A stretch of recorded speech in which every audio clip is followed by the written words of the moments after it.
I outnumber you. Twas but a scratch. Thank you later. Healing for my friends. You have my full support. This is real firepower!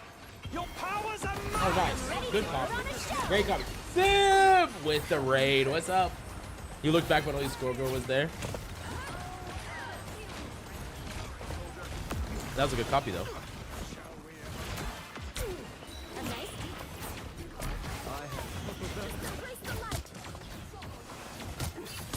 They found my weak That's the boost I needed. That's actually a reasonable use of that. You have my full support. Healing for my friends. I am barely wounded. That's actually good. Oh, I'm fine. Don't mind me. You are restored. Barely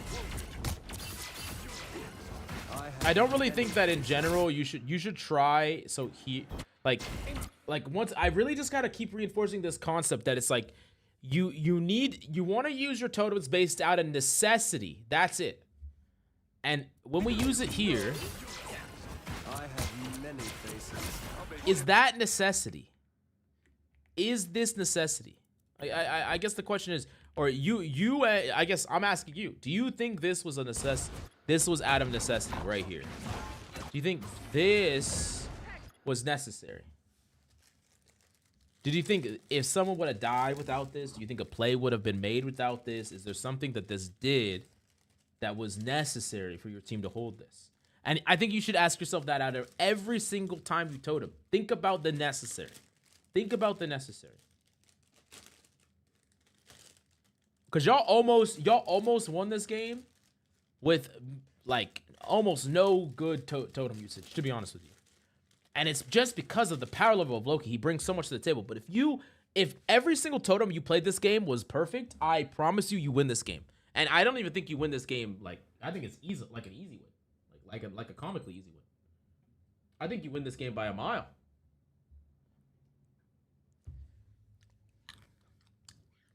You think I should have waited until my teammates are on point? I don't think you should have used it at all unless your teammates are 1 HP, brother. I don't think you should use it at all unless your teammates are 1. Totems almost heal your tanks back to full almost instantly. So it's not about like mass amount. It's about you don't even need to use it. Quite welcome. You are restored. You are nothing! Render me assistance.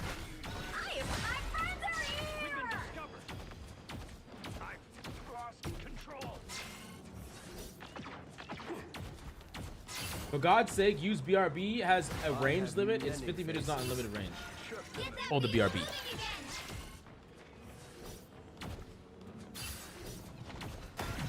Get in there. I'm just gonna crash. I mean, like we just don't need to use this cooldown to heal up a person that we can just shoot at. We have both supports alive. Like, I promise you, situations are gonna come up where if you would have had totem,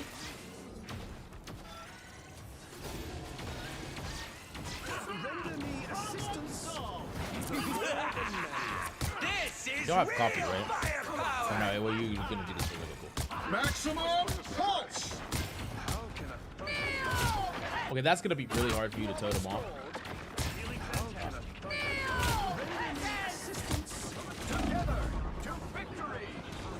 Damn, you don't have a copy target anymore.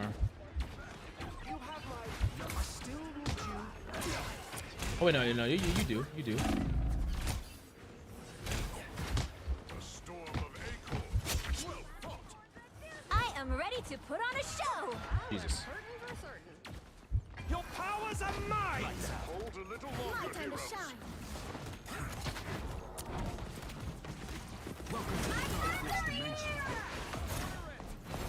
Oh my god. Not again, bro. Not again! That's the second time! Get in there. Like, I think you're just kind of just misunderstanding what the use of this ability is. Like, it can be used to heal up your team. But it should really only be used like that in very, very narrow situations, like 5% of the time. The vast majority of the time, you're using it to deny enemy team plays or enable plays of your own, enable team plays. Like, that's what you want to look toward to do. Because you can, you know, this person comes in. She can completely get mitigated with your totems. This person pops his ult. You can deny most of his ultimate with your totems. This person hits you with a mag ult. You can survive it with your totems. Like there's so much power and potential here. And so like we're kind of just we're almost using it as like I want you to just kind of do as much as you possibly can do without it so that you can have it for when you need it. I feel like sometimes you're getting a little overwhelmed and you're just popping it to not be overwhelmed. But the problem is later on, there's a good use for it and you just don't have it anymore. I am Asgard's might. Let freedom ring. I have Oh, many faces. yo, chat, help me decide which go to give him full Psylocke game and a close win or Psylocke Thor gameplay and a close loss. I'll make ship shape in no time. I also think in general, you're playing way too, like most of the time, most of these fights, you're playing super far, which I'm not the biggest fan of, but that's a good use because you saved a Thor that was 1 HP and brought him to full instant. I think that's fine. Yikes.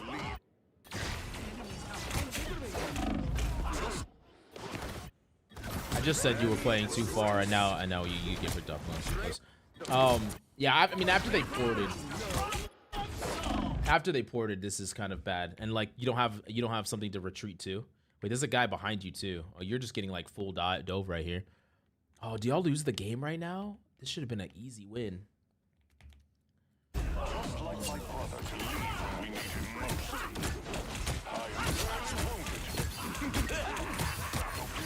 is real firepower. Y'all don't have a defensive ult yet.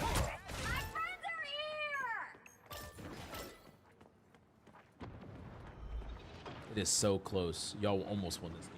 There's like razors. I tend to use it like a dagger, but you do. And it's not quite that.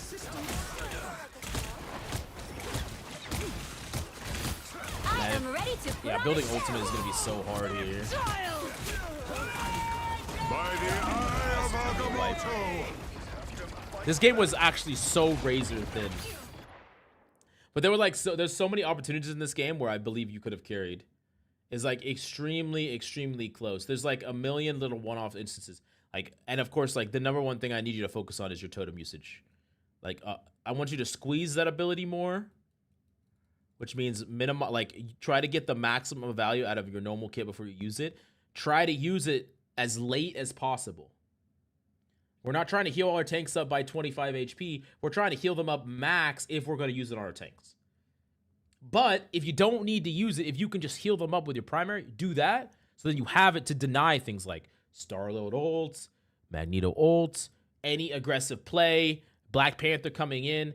Because like this game, if you were up against a Black Panther this game, I don't even know what you would do. Because every time you're basically using your cooldown, you're using your totems every time in the neutral. And you would just die to Black Panthers over and over and over again. You have no way to cycle them out. Well, I wanted to make sure to give you a reply I knew you would have a lot to say about. We could watch an Ego VOD after if you want. I don't think so, brother. I don't think so. I feel like even in an Ego VOD, you're going to be making these same mistakes, just not punished for them. Like this, the way that you use totems look integrated into your play. Like it actually looks integrated into your play.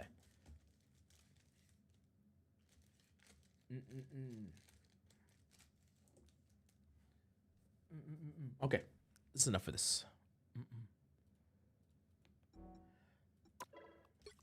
But I want to do another follow-up VOD at some point, and I'm gonna be looking very closely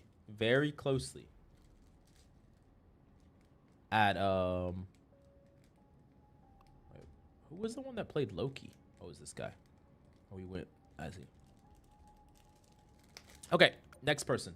We have 3 more people to get to. I'm not gonna lie, chat. I need to probably do these 3 people and then clean my fucking room, bro.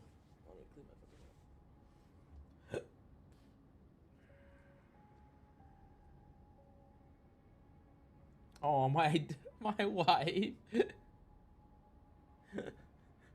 She sent me this. She said, y'all know this emote? I know it. Is it backwards? I don't know. She said, she sent me this after the trail mix spillage.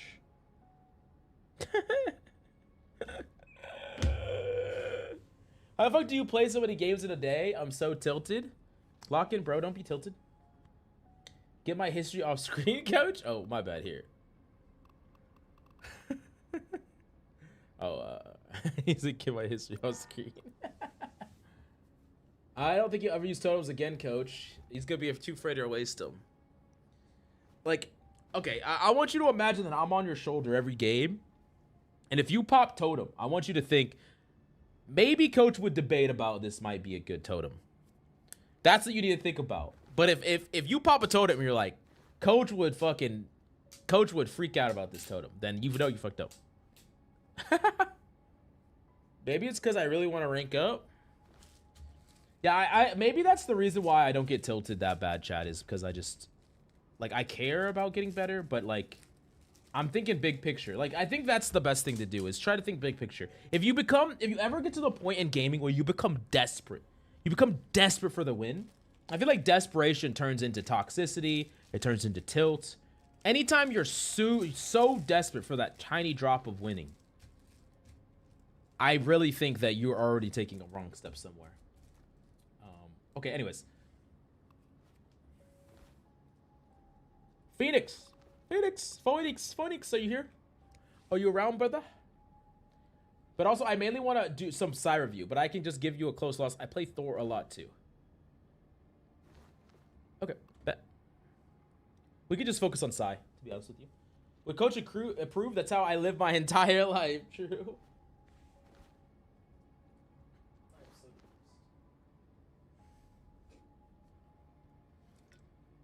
You here, gang? Let's go. Yeah, I mean, your ult usage was perfectly fine, I think. Yeah, what's your name, Phoenix, in game?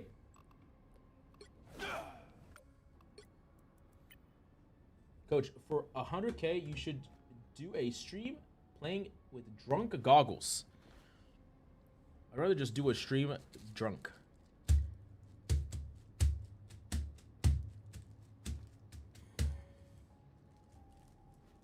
Oh, I was gonna give you the loss with both. Oh yeah, you could just give me the code. That works. That's perfectly fine. My name in game is Botsy. Oh, you could give me the code, but I can also find it. Bot Z. Oh nope. Okay.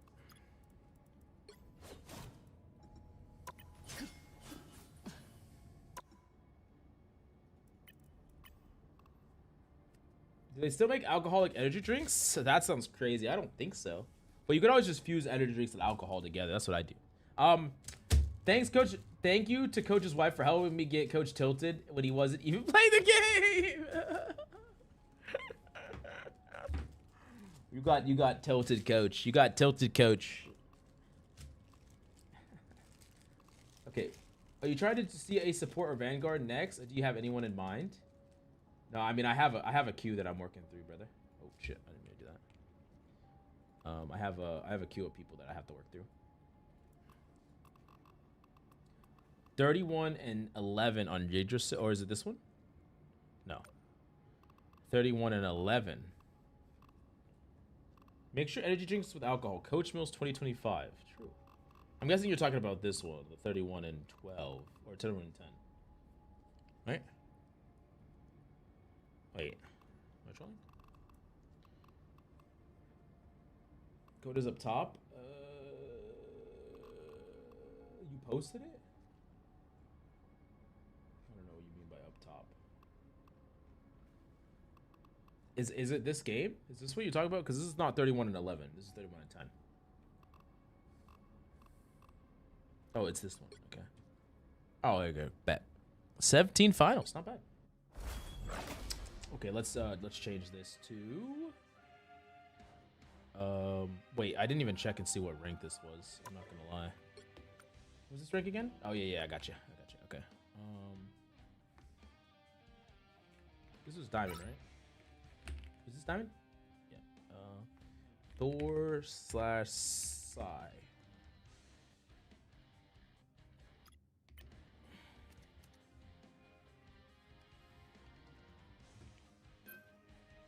Phoenix, let's go. Yes, sir. Okay, let's see. They'll be coming in 30 seconds. BP, Stay strong. Loki, The Penny, right heroes. Wolf. Okay, cool. 400k. Oh, yeah. Could I please Bots. I have the plans. What in the crosshair is this? A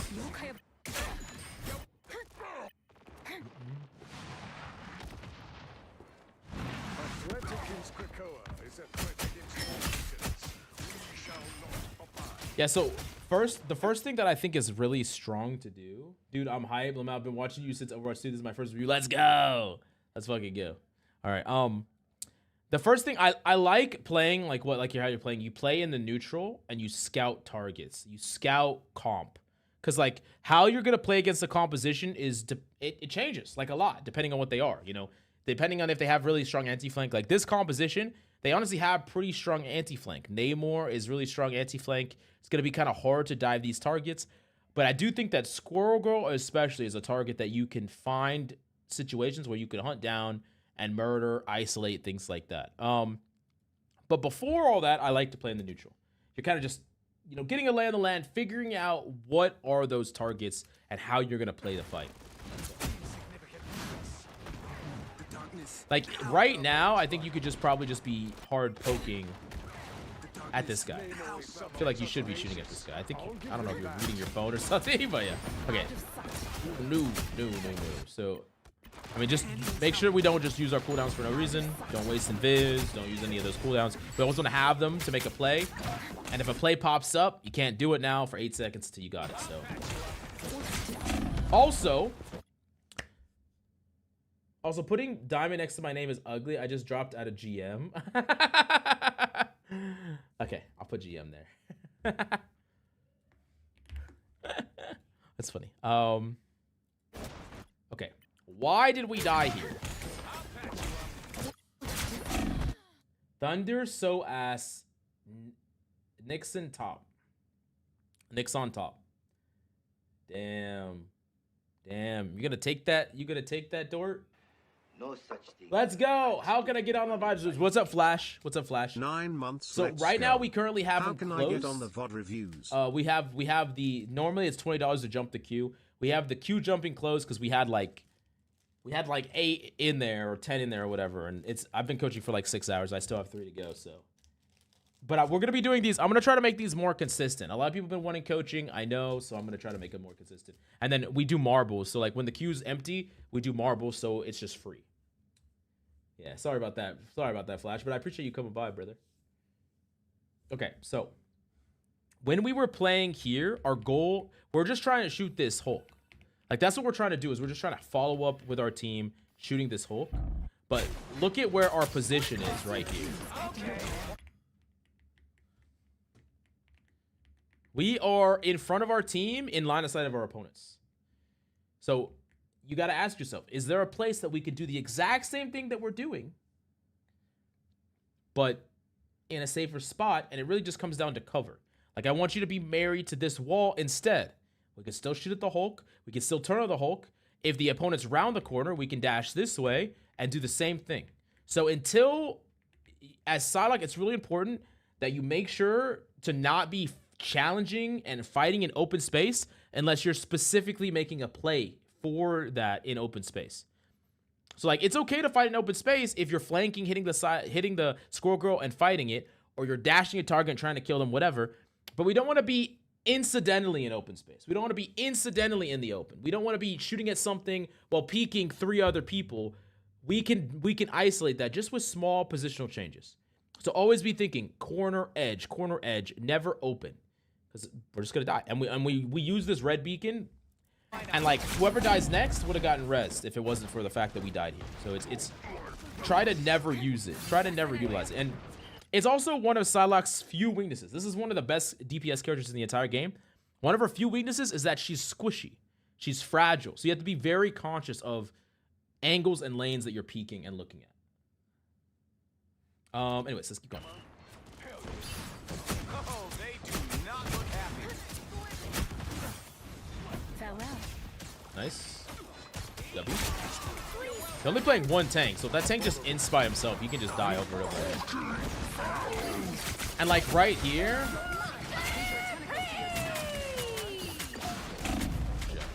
So like right here, when this engagement, so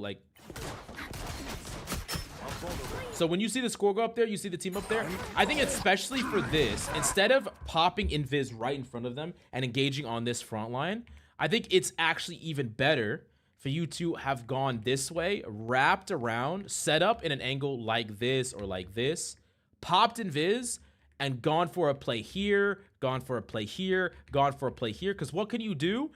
You can try to go for a combo and then dash up and out back down to your team. So you basically cycle around, set up, invis, execute, execute, execute, and then out. Typically, you try to find someone out of position. And at the same time, you could use your Emma team up too to get double body, so you could potentially one-shot them, disengage. Especially right now, as a super important thing about 𝐒𝐔𝐁 is you can't take on aggro. Like, we cannot be the focus of 3 or 4 people on the enemy team. When we're shooting at somebody, like basically the only time we want someone shooting back at us is when they are the only one shooting back at us. If we are ever in a situation where multiple people can look at us, we want to have that engagement be extremely quick. So what we can't do is we can't do this when we're here and we're here. 1, 2, 3, maybe a 4th person can all see us, right? In the front line. We have to, these engagements have to be really quick because we do not want to be the one that is being looked at by this many people. So if we engage from this way, drop down and engage really quickly and then dash out, that engagement is super quick. Or it's okay for someone to fight us, but they have to literally be only looking at us. So it's an isolated duel, a 1v1. We're playing an off angle, and there's like only one person fighting us here. I'm always so conflicted about helping to fight the front line or taking a flank. Yeah, like, and I don't mind you helping to fight the front line, but that doesn't mean you are the front line. What that means is you are playing a position, like we could play here and peek slightly, and whoever's the guy that is the furthest forward, we're shooting at just that guy, but we're not shooting everybody. And we're not looking at everybody. We're not trying to fight everybody. We are shooting at the furthest forward guy. Or we're shooting at the Hulk that's in our backline isolated. Or we're shooting at the Groot that's being, you know, frontline. But we're not peeking the whole team. We don't want to be fighting everybody. Like, we don't want to be fighting frontline in the line of sight of everybody. Because, you know, we take one score, one headshot, we're dead, right? We don't want that possibility. Like, the goal for 𝐒𝐔𝐁 is to have like a deathless game, because we have all the mobility tools in the world. We just got to make sure to isolate these duels as much as possible. Anyways,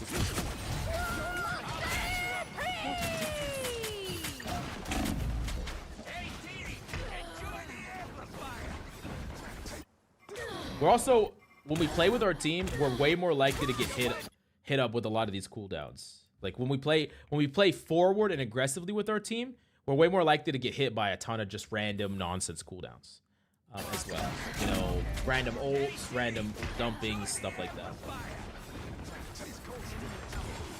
Side needs to play vertically. Yeah, there's a lot of high ground angles that you could have fought from. I think especially like on this first point, this is like the 𝐒𝐔𝐁 space. After engagements, you go up here. It's like a safe haven where, like, if you're up here and like let's say the 𝐒𝐔𝐁 comes and challenges you, 𝐒𝐔𝐁 can win almost any isolated duel. So when you play high ground as 𝐒𝐔𝐁 and someone commits to you, they typically are isolating themselves, unless they like 3, 2, 1. Hulk jumps up, Namor bubbles up, 𝐒𝐿 jumps up. Like, when is that actually going to happen? Where they all simultaneously, and if they do, you just run away, right?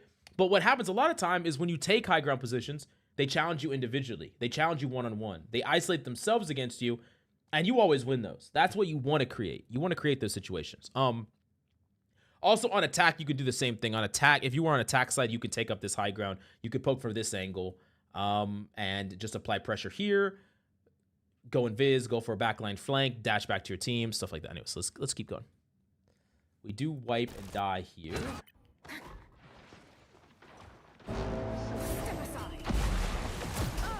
Look who's here. Farewell. I don't mind you completely disengaging. Step aside. What a difference.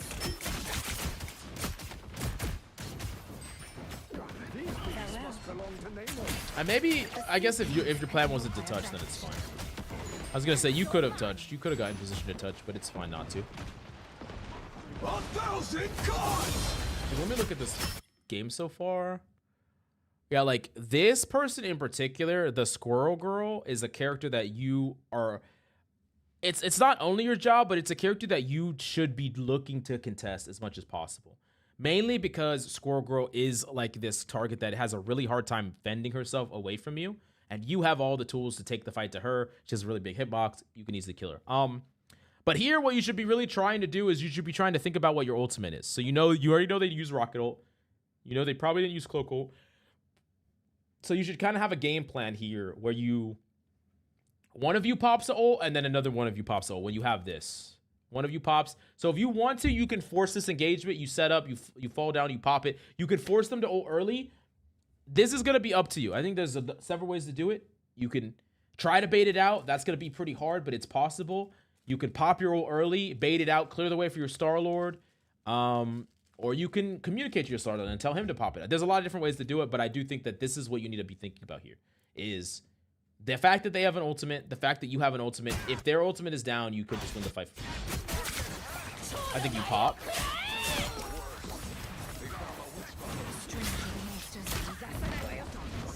She doesn't use. Okay. It's kind of super troll.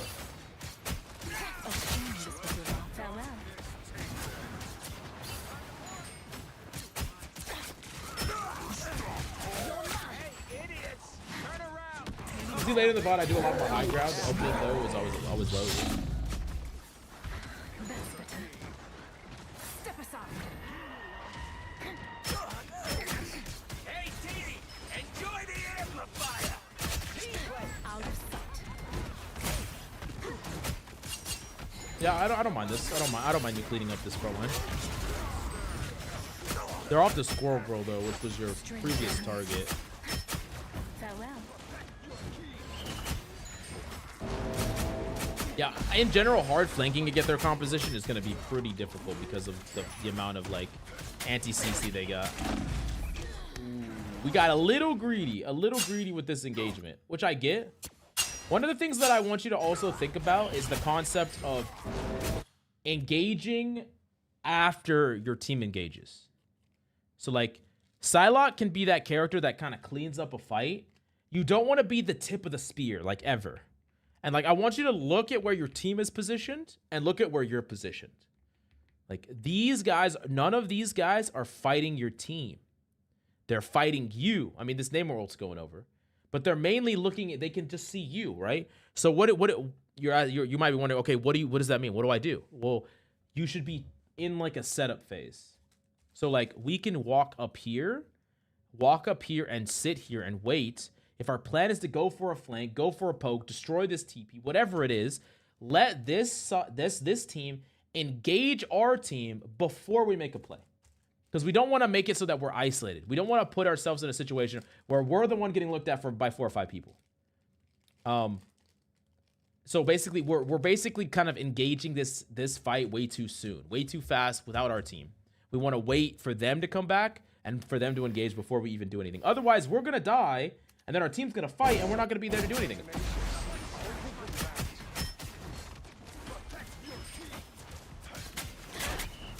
Do that here. Or we use a res, which we ideally wouldn't want to have to use.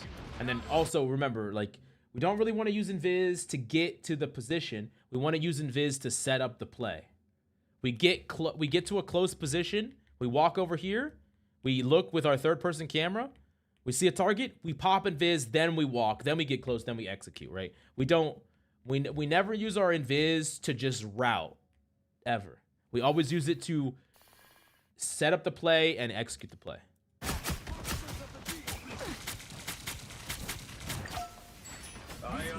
Ooh. I like this. We can just go clean this up. Perfect. Beautiful. Beautiful. Well done, well done, well done. Or to get out of the play, too. You can use it to get out of the play, too. But the point is to not use it in the pre-fight.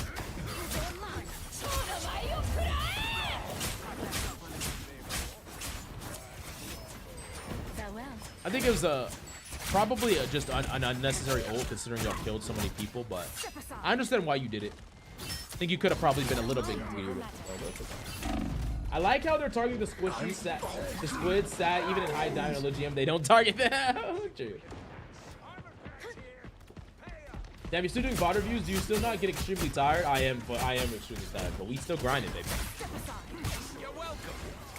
We're trying to grind through them. We're trying to truck through them. I always open up the queue for too long.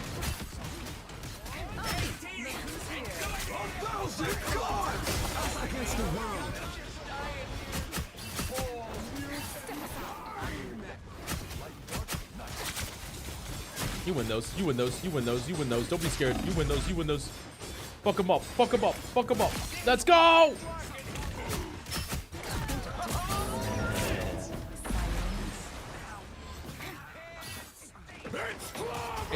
It's so funny to watch yourself like this. I see the things they're pointing out and I don't notice them in game. It's really easy to not. It's really easy to not. That's why even like self-bot reviews and like even top level players should get bot reviews. Everyone benefits from getting bot reviews. Or bot review yourself, bot reviewing yourself. It's always good. And so like here, I actually don't mind. Like I think that there's two things that you could do here. I think you could either play main and build up your ultimate, which I like okay. What I like better is setting up for a dive play. So like, it's good because they're back on the squirrel girl. We could dash up here, break this wall if we want to, and sit. And like, I just want you to imagine, like, I want you to play out this fight as if you're here. So let's just imagine we're here. This is open. We know all the people that are here. Like, this is wide open so we can see, and we're just waiting. We're just waiting. Waiting.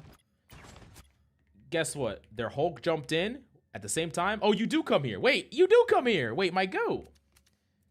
I was imagining it as a hypothetical, but you actually did it. Go on your cap arc.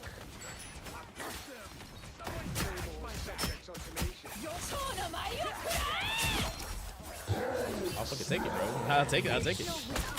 I would instantly disengage though. Oh, I guess you used both your dashes, huh? Yeah, so I guess there is no instant disengage. Honestly, probably worth.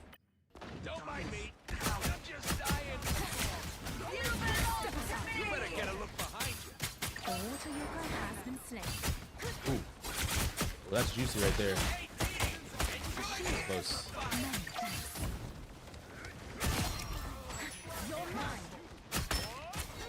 I'm hulking. Yeah, all this is just clean up. It's perfectly fine to just brawl this out. Just make sure you don't get too far ahead of your team. Yeah, I like this again. Once again, when we jump up to height, we don't need to combine it with an invis. I sometimes feel like you're kind of just cycling your abilities a little bit. Just spread them out a little bit. Be more patient. And be really deliberate. Right? We're dashing up here, so we're safe. We don't need to dash up and pop invis at the same time, right? At this, you know, it's a little tricky, but it's important.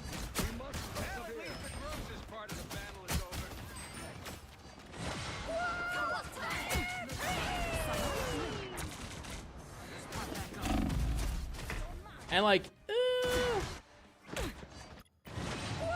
my biggest problem with this engagement is I think that, for one, I think that both their supports are here. So if we go this way, like we know that this is a victim that you could target. Like if we bait out Namor Bubble, that's value. If we kill the Squirrel Girl, that's value. So like pivoting this way is a little easier. When we go this way, we're kind of putting ourselves into what is a 2v1 or even a 3v1. So like I think that, I mean, maybe this was a judgment call that you just didn't know, but I do think like wrapping this way would have been like pretty easier, like a lot easier kills. And I'm noticing that most of the time in these engagements, you're going for the supports, which are cool, but keep in mind that DPS oftentimes will isolate themselves easier. The reason that DPS die so much in games, chat, is because DPS take more risky positions. They have to, because they need to take angles and they need to play proactive and they need to make plays. But by doing that, they're a lot easier to pick off the vast majority of the time than supports. Killing a support is so much harder than killing a DPS the vast majority of the time, unless it's like a Bucky or some shit. So, like, I would like to have seen a couple engagements where you're just constantly farming the score over and over and over and over again.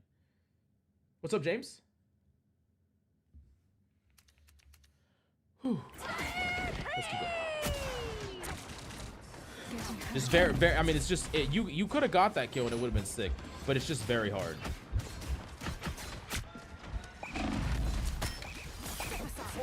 Yeah, it's kind of a miracle that you're alive. Coach, nice to catch you during my downtime. Console is fire. Hey, appreciate you, Michael Myers. What's up, bro?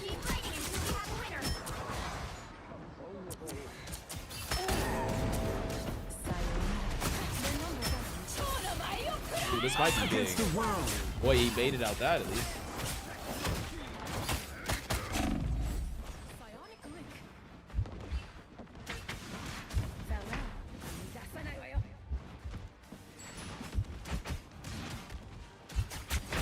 Oh my god. Oh my god. Somehow you're alive. That's crazy. Holy shit. This will do nicely. I am Groot!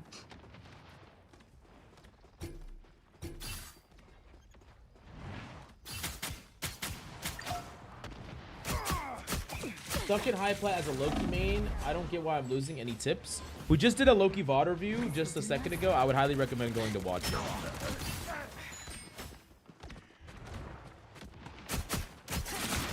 Nice. Beautiful. Really well played. Really well played. Now kill the score girl too. Oh, shit.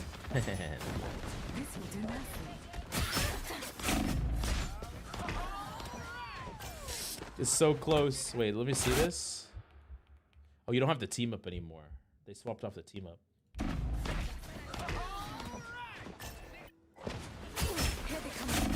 Damn, this is so close. That's so close. Spoiler for that VOD, coach is mean and hates support play. Out of sight. Against the world. True. Wait, what? I've been playing a lot of Loki these days. I played one Loki game that I super fucked up and lost the game because of it. Oh no, I super fucked up and should have lost the game. But I didn't.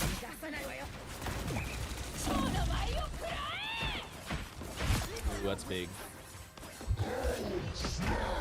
Damn.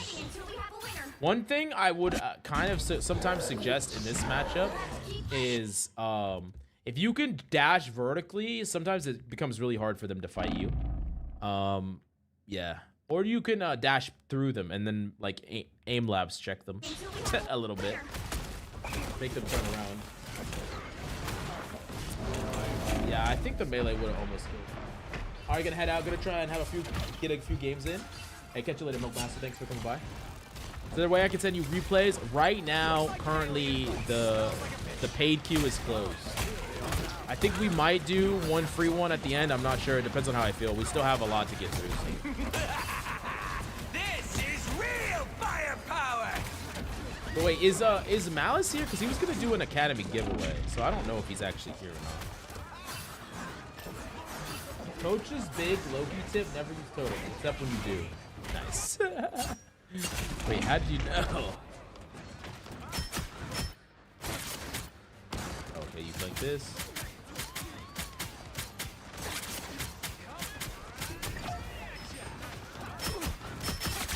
That's a huge kill.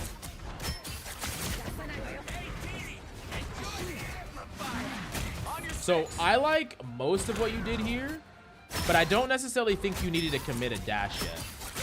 Like that guy obviously is not going to be able to walk you down, but I think it's fine. You could also just dash this person and kill them instantly. Get a second dash and damage boost. It doesn't really matter. You win this fight, you convince me, don't you?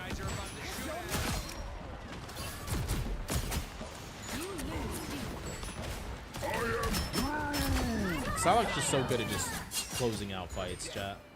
Just hunting down everybody. Wait, y'all, do y'all lose this game?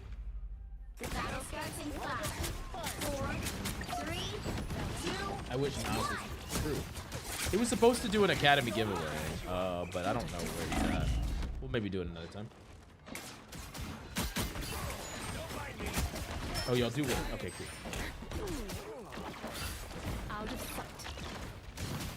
Yeah, like once again, you probably already know that I wouldn't like this invis use, right? Like invis use should either after your engagement, you killed someone in the back line, you pop your invis to get out, or prior to your engagement, you pop it to make the final stretch close. You know, we're set up here, we pop invis right here, we're right here, right in front of this motherfucker's face, and we burst them down before they even know where the hell we were at. That's what an invis is used for. It is not used for crossing from here to here. It's not used for crossing from here to here or here to the flank or anything like that. It is very deliberately for those two specific situations is where it's best used. You could also technically use it in a duel to like trick out an opponent, but like most of the time you just don't want to use it to route and navigate. Yeah, I'm cycling my CDs quite a lot. Yeah, I mean, I get it. It's visually or it's satisfying. Dash, cycle, dash, invis, yeah, you know, all this stuff. Huh? But yeah. Hi, Coach. I usually end every season either in a low or high celestial as a Torch Phoenix player. I almost hit Eternity on 2 different seasons, but couldn't hit it. Any tips? I mean, there's probably a lot of like little things you're doing right or wrong. You most likely need a VOD review, to be honest with you. I would say, like, because it's for me to give you general tips at your level is hard because your problems are probably not general problems. Using it for speed boost, yeah. Not great.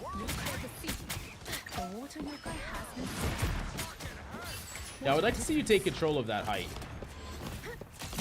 And see, we kind of talked about this, right? Where is this where you want to be?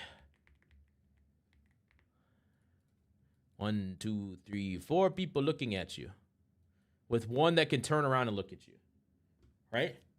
Like, Psylocke's all about challenging isolated engagements, minimizing the angles. So in engagements like this is not, and so like you could say, okay, well, I played to the edge of the corner here, I popped invis, I walked out, this is as far as I can go. It's like, well, then we need to route better, right? We need to route better. So what are some ways that we could route better here? We could go from here. We could go all the way over here, and then we could either go invis this way or we could dash this way and control this area and then stage from there. I think that's okay. I don't like it as best because you have to cross so many spaces. The other thing you could do is you could go up here. Once you're up here, you can poke this way. So like you're up here, up on this high ground, you're poking down. So you poke at this, you poke at the Squirgle, you poke at this one. You don't challenge these guys, you just focus on these guys. You just poke, poke, poke, poke, poke. When you want to go for it, you play all the way up here, you go invis, you pop behind, you go for a wombo combo that dashes you back to your team. The third thing that you could do is you could go all the way under and go under here, through here, all the way behind them. And then you go all the way to this angle right here, pop invis, walk forward, same thing. So like these are kind of the ways that you could do it. Engaging from here just kind of puts you in this situation where you don't want to be here. We don't want to be here. We're going to have to leave right away. There's like a 0% chance we get a kill here. We could easily die here. We're going to have to leave right away here, right? Why do y'all have no fucking tanks?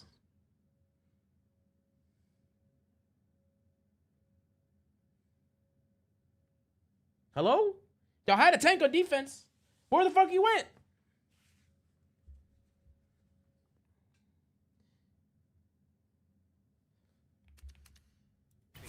Hello? I'm not surprised you died. Why do you think I swapped to Thor? What the fuck? I mean, Thor might be the worst tank you could swap to as a solo tank, but you know, he can get the job done. Why the fuck did they swap off? All right. What the fuck is this, bro? What is this? Twas but a scratch.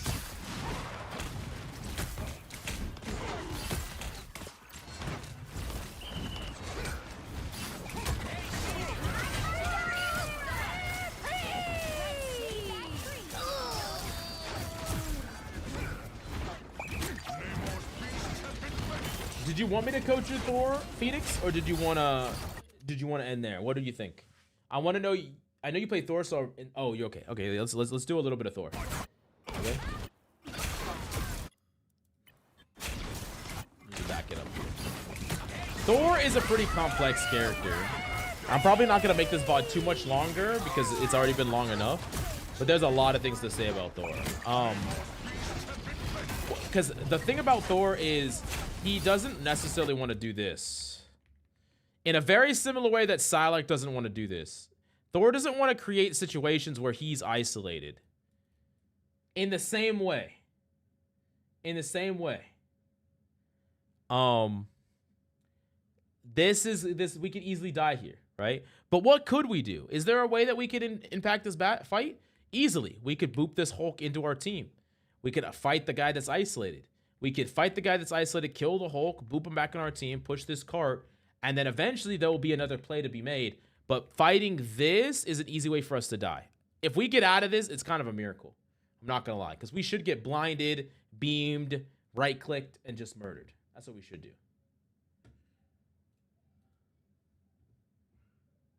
Wow.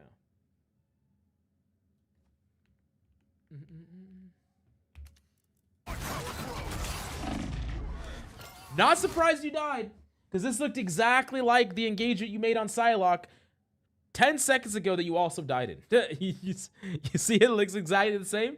Because it is exactly the same. It's the exact same play on two different characters.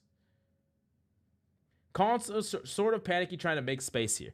Right, but do we need to make space right now when our team has full reign of all this and we can push the car all the way up here for free? Not really, right? We don't really need to make space, but we cannot die, right? You're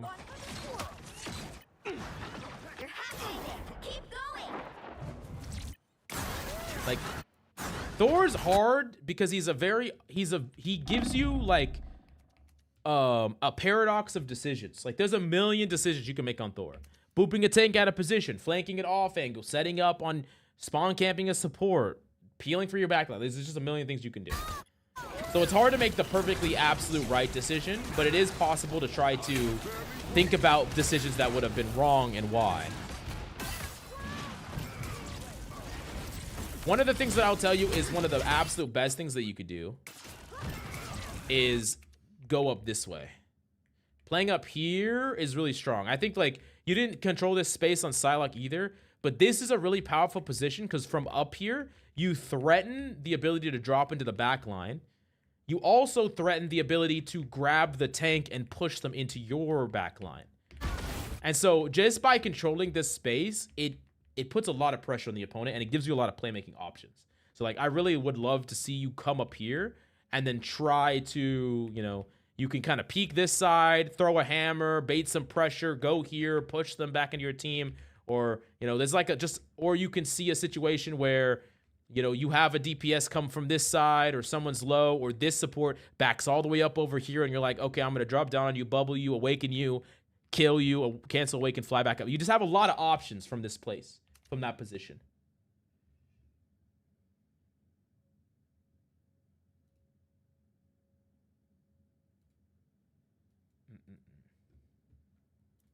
Keep going.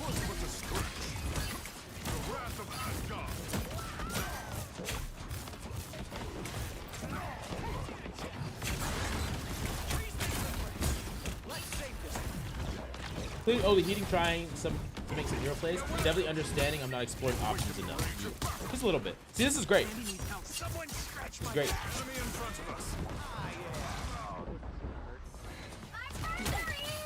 Yeah, I mean, just because Thor's like a relatively worse tank than a lot of tanks doesn't mean you can't absolutely carry on him. Yeah.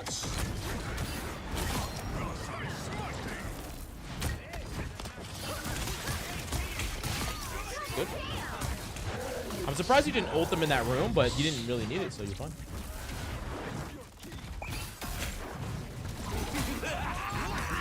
Oh, perfect. That guy's gonna get grounded. And your ult's gonna do nothing because the ult is terrible.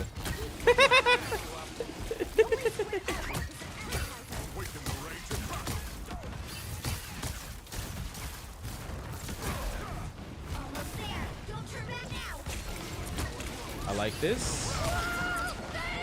I like this a lot, actually.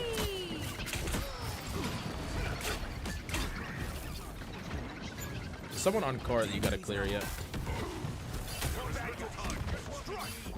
No, I mean, I'm gonna be honest with you. Like, that ult was kind of fine. I probably would have done the ult the same way. Vehicle reached the checkpoint.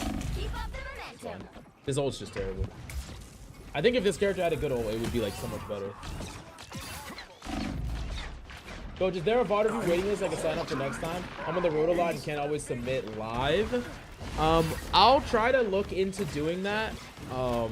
But normally the live streams are just kind of impromptu. I'm gonna try to set up something that's more consistent because I do know a lot of people have been wanting to play this. How about my decisions for Awakening? Those are decent. I think the Awakening decisions are fine, but I would like to see Awakening sometimes a continuation of an entire play where you're dropping on an opponent, you're popping your bubble, you're popping Awakening. And I really do like using bubble and Awakening together because when they leave the bubble, they get slowed, they take damage. So it's super easy when you combine all those things together in one to burst a tank, burst a support, using them together. I know you might be thinking, oh, I need to save my bubble to bring back my Thor Force. Most of the time, getting guaranteed first pickoffs with the bubble plus Thor Force is just free, and you're going to be able to get another one really quickly. Bubble's on a short cooldown. You still have your hammer throw, so it's entirely possible to just kind of still snowball more Awakenings together. But like overall, I think your decision making with the Awakening is fine. Now, once again here, I don't really love this engagement. It's better than before. It does make them all want to right, so it's probably fine. Ooh, that guy's deep. But what I would have liked to see you do, because you know your entire opponent is really running back here, is go fly up this way, break this, beeline this way, and then charge a hammer, drop down, and push one of these guys into your team. I would love to see a play like that. You don't have to play linear front to back. I just want to see you use these angling more. Take control of these positions more. It's almost similar to Psylocke in a lot of ways, to be honest with you. Just with some different kinds of playmaking, but...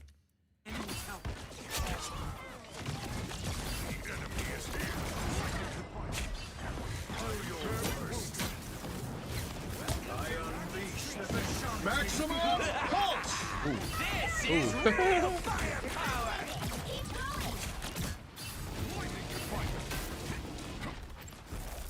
Watch your tail.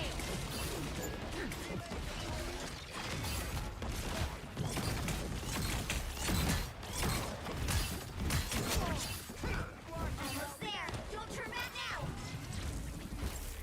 now. Us against the world. I don't mind you setting up on a flank there. This is fine though.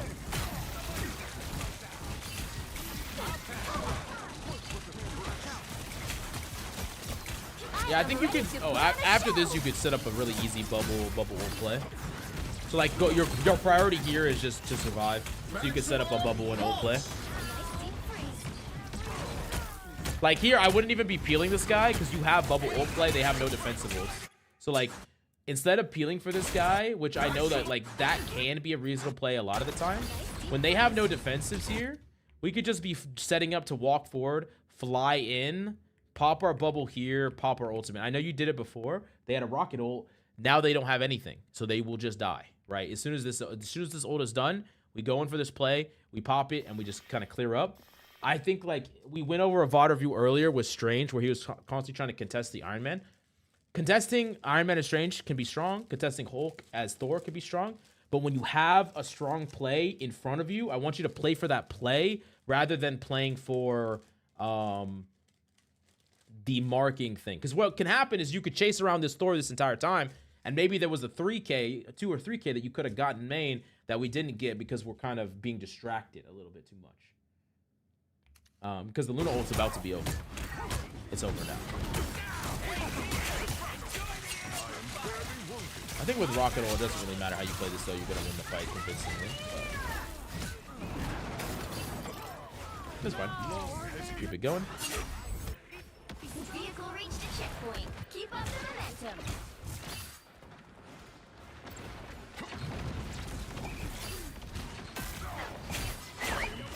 Yeah, and also, just so you know,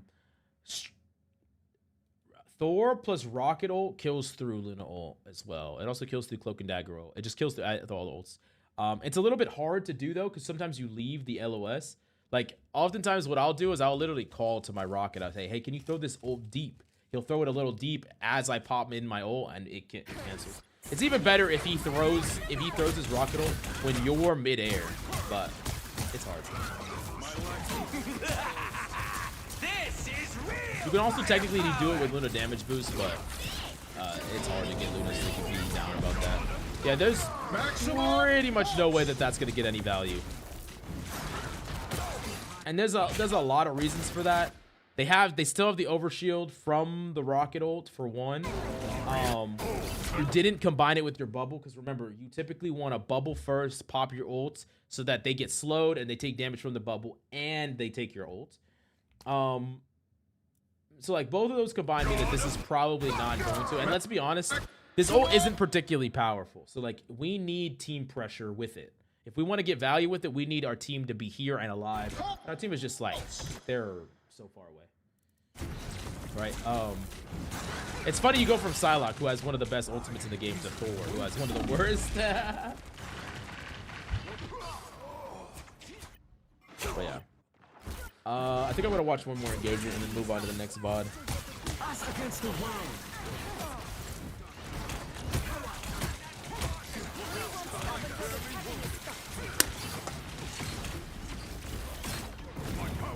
I am ready to put on a show.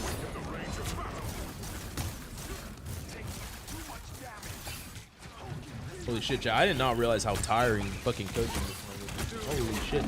I guess it's just because I'm just trying to, like, I'm always thinking. But yeah, I think we call the end of this one because we've been doing this VOD review for a long time. But yeah. I think we went over a lot of good stuff in this VOD, to be honest with you. I think it's one of our better VODs of the day. I got that bubble in midair, Loki trying to be like, yeah. Now, I need to, what is my win rate on Thor this season? I haven't been playing him 3 out of 4 games on Thor. I don't remember my Thor games, though. Like, I don't remember when I played Thor. When did I play Thor? When the fuck did I play Thor? Oh, I played it here. Okay. Don't really remember. Thor has been really good for me this season, though. I've been liking it. I appreciate that. That was great. Let's fucking go. How do I sign up for coaching? What's up, War Bananas? Right now, the queue is closed because we've done way too many coaching. I've been coaching for 7 hours straight. But we will do this another day. I think on Friday of next week is the plan. So, yeah. Thor ult can also kill through supports ults with right. Yeah. Could have been a fat if the ult walked. Yeah, if the ult walked. Yep. Also, VOD review, man. Hey, I appreciate you, brother. I hope you learned a thing or two. I can send you an 8-minute GM1K. Not right now, brother. Not right now. Okay, so we have 2 more coachings. We have Ezerante, and we have Eternal Chaos Gaming. Are y'all around? Ezerante and Eternal Chaos Gaming.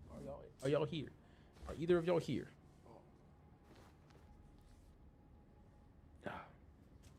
Here? Okay, perfect. Let's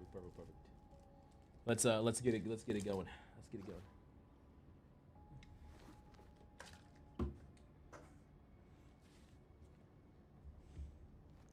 Need to ask my wife for a drink.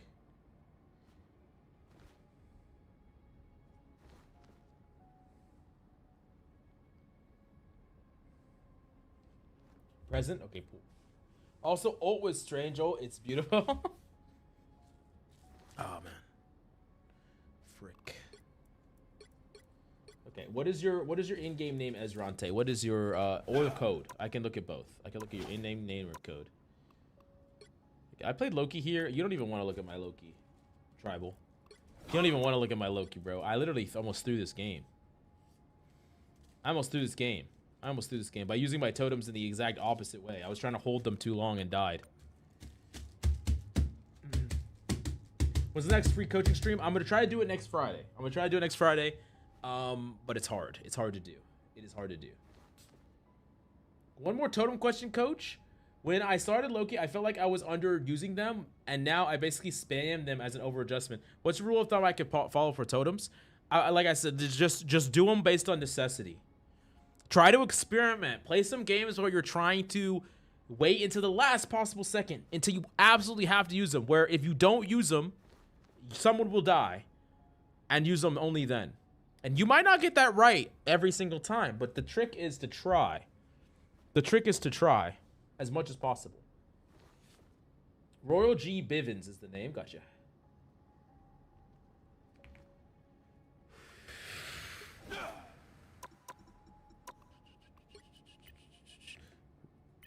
Oh shit, I'm in the wrong spot. Royal G. Bivens. Might go. Royal G. Bivens. Okay, bronze 3. Bucky. Oh, you are new. Do you have any competitors? Oh, you do. Okay, cool. Well, you're on the right character. You got the right coach. Let's see.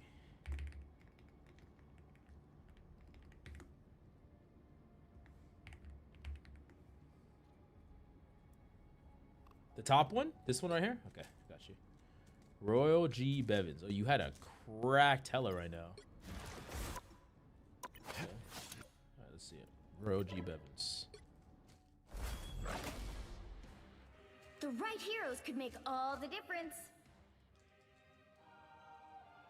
Yeah, because like the problem is tribal is like the problem is as you climb higher and higher, you're gonna run into more and more situations where it's not pressing it or it's not like you're needing it and you don't have it. And if you would have had it, you would have won the fight. You would have survived an ult. You would have survived an engagement, and you lost the fight. So you're trying to find more and more ways to not have to use totems.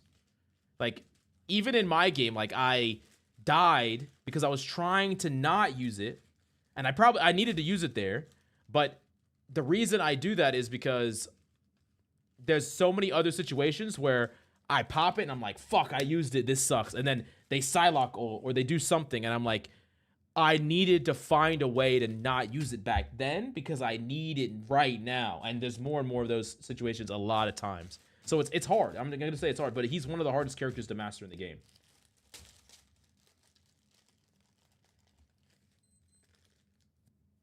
Main thing I want is just for you to basically tell me how to play Bucky similar to a guide due to me not having played the game very much. Okay.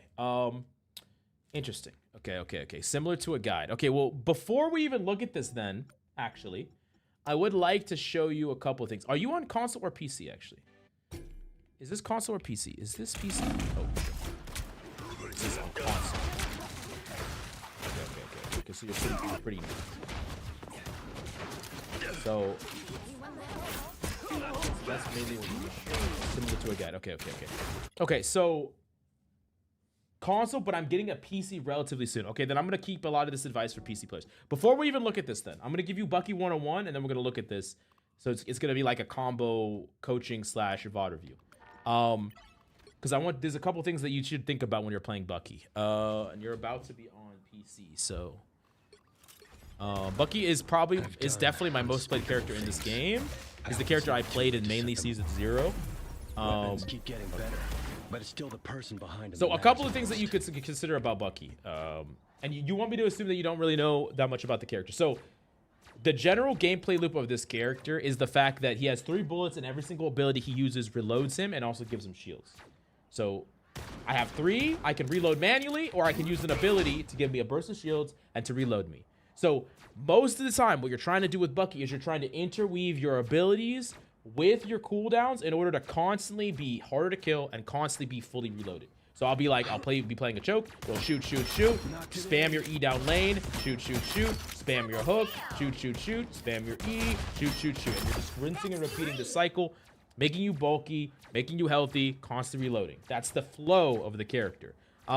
It also means that when you're in a duel, when you're fighting people, you're hard to kill because every time you're using abilities, you're surviving, right? And this also means that if you're ever in a situation where you're being dove or shot or fighting, sometimes you're running away while spamming abilities. Because notice how as I'm spamming these abilities, I'm gaining health. And I'm running away. I got 425. I'm living, right? So I'm keeping away. You can use your abilities while you're retreating.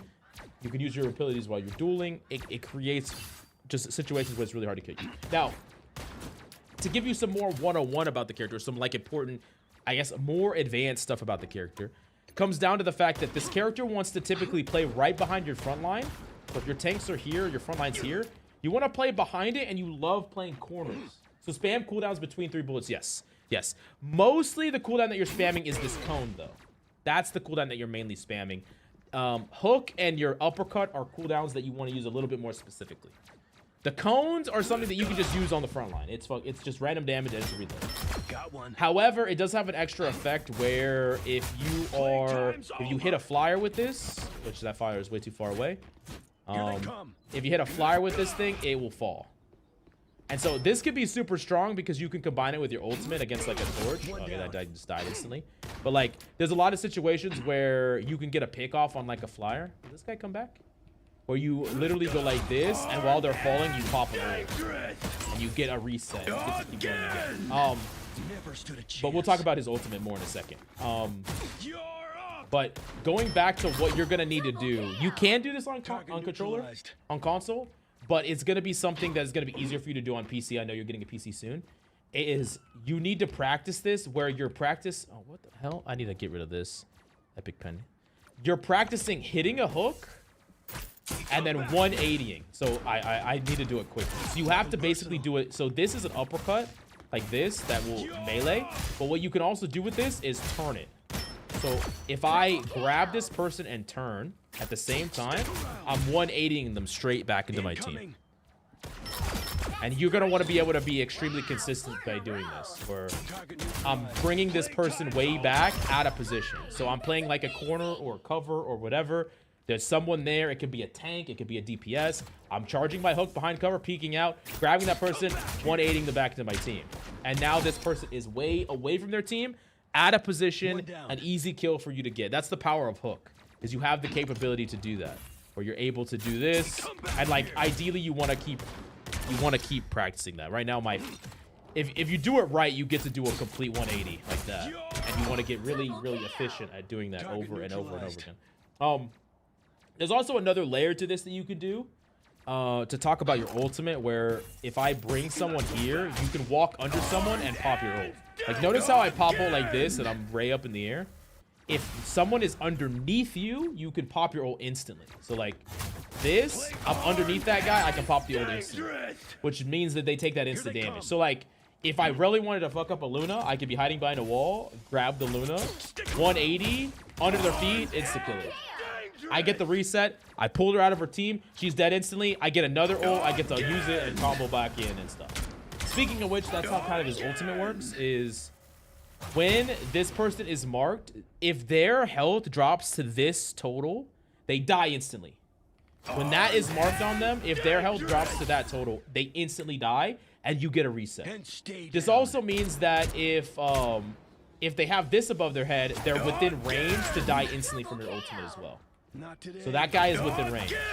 Another thing that's important to consider is when someone is 1 HP and you press this, let's see, was this guy even fire? If you circle them like this and press dash, if they die on the way there, you'll still get your reset. You'll also get your reset off of Hulk being demeched. You also get your reset off of Wolverine losing his overhealth. So there's a lot of little things there. And also because of this, when they die instantly, when they're lower than this threshold, there's a lot of combos that you can create that will insta-kill. So like, if there's a Phoenix ult plus this will insta-kill through support ults. And there's like a lot of other little like combos and techs that you can do. So overall, that's the whole kit. So you're a character that has the means of making really cool plays with your hook. You're a character that has great dueling capability because you have burst damage and all these cooldowns to give you extra health. You have nice stuns and nice combos. And you have an ultimate that every time you get a kill, you get to reset it, by the way. That's how this works. So if I go back here, I mean, you could basically keep it forever. 8 seconds, 6 seconds, 5 seconds, 4 seconds, 3 seconds. I could do this, pop it, kill someone else, wait another 8 seconds. Loki totem also, or Loki clones also give you a reset. So you can chain off. But yeah, that's the Bucky 101. Let's go into the gameplay after I explain all that. Wait, what do you mean with the last 3? Where you said you can get resets if you dash on the way down and other stuff like that. So okay, let me go back really quickly. Okay, so like because you know how like when you're up in the air here, when I'm up in the air here, I hope it's not like when I'm up in the air right here, I'm selecting and flying at a target. If as I'm flying at a target, they die to someone that's not me. So like my Black Widow headshots them or something. Because they're already in my circle, them dying gives me the reset. It's not necessarily me killing them. It's the circle is confirmed on top of them. And because they die when my circle's confirmed on top of them, I get a reset. This just makes it so like if I'm flying at this guy and I trigger to fly at him and he's at 1 HP, but my teammate kills him before I get there, I still get the reset, so it doesn't feel weird where it's like I'm flying at them with my ultimate, they die, I kill nobody, I get no reset. I'm like, what the fuck, Moon Knight? Why did you kill this person? I was gonna get a reset. You know what I'm saying? So yeah. God damn it. Won't forget when he got blocked by yeah, anyways, that's pretty much the one I want. Okay, let's go to your body really quickly and go through some of that. Oh, holy yap. Holy yap. Okay, let's go. The right heroes could make So you all do the need to difference. trigger the dash, you just don't need to actually kill the person. You don't need to hit the person or kill the person, but you do need to trigger the dash. A little weird, but yeah. The battle starts in 5. Now, one of the things is that you're in bronze, and I'm going to be honest with you, what I like to talk about when I say bronze and silver is the game is basically a deathmatch. The game is not really a hero shooter because people aren't really playing the objective properly. People aren't playing the angles properly. All you should be trying to do is playing smart cover, getting kills, and not dying. That's the most important thing you want to do here. You just want to be playing good positions. And like a great position, I think would be like right here, where you're like, you're one step away from cover. You're shooting. If the tank walks forward, you hook them in. If you need to hide, you hide behind here. You could play in this room. There's a health pack in that room. But the idea is that you're mainly not worried about trying to cap objectives as much. You're not really worried about what your teammates are doing. You're mostly worried about just keeping yourself alive and trading blows. 3, 2, 1. Also, remember not to get dissed by the ceiling. I saw a streamer do that once. Yeah, it couldn't be me.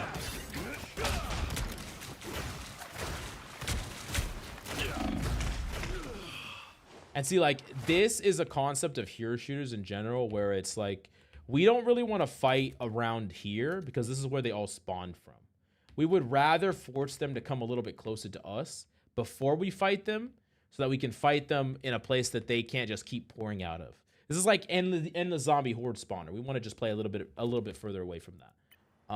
But you'll definitely get used to very quickly after playing. 3 in a row. Coach working overtime today? I am. Look at him.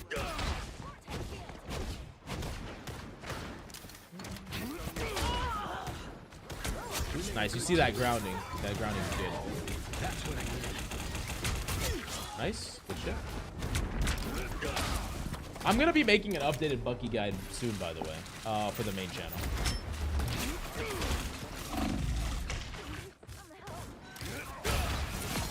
Ooh, nice kill. Yeah, good. Like, honestly, like a lot of this is gonna be really chaotic. It's gonna be really chaotic. Honestly, the fact that you can hit your shots reasonably well is good enough. It's gonna be a little bit tricky because you are swapping over to console soon. Compliment you, Hulk. What's up, Malice? Hey, Malice, you trying to give away something? You still down? For marbles? We're almost done, so we can give away something for marbles. That's what I need. The moon haunts you. Dangerous.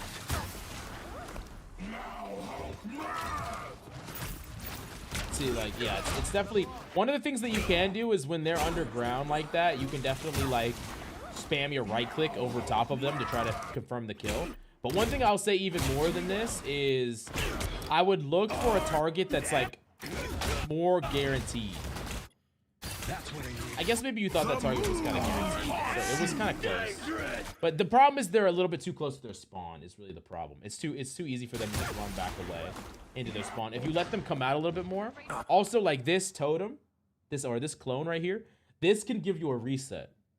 So like if you don't have a target, you can slam onto one of these and then you can shoot it and then you can get a reset. Wait, Alice in Twitch chat and not YouTube? Yes, sir. Do you still want to do 1 month of Academy?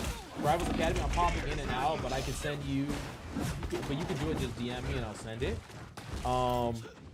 Yeah, we could potentially do that. I'm still wondering how do we. I didn't even ask Lucas about how to even give away the 1 month.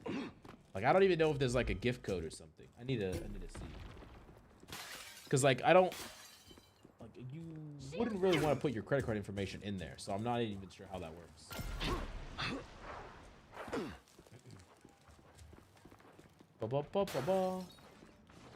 Always glad to help. The next time we do VODs, you could also just give away a coaching jumping line. You came here specifically for Malice as a tribal? Well, you better slam that follow specifically for Malice too. Let's go. Feel the wrath of the goddess! Yeah, and like a lot of this is gonna be, it's gonna take some time to just get used to all the crazy ultimates and interactions and all that stuff. Your aim's actually pretty good though. I'm actually impressed with your aim.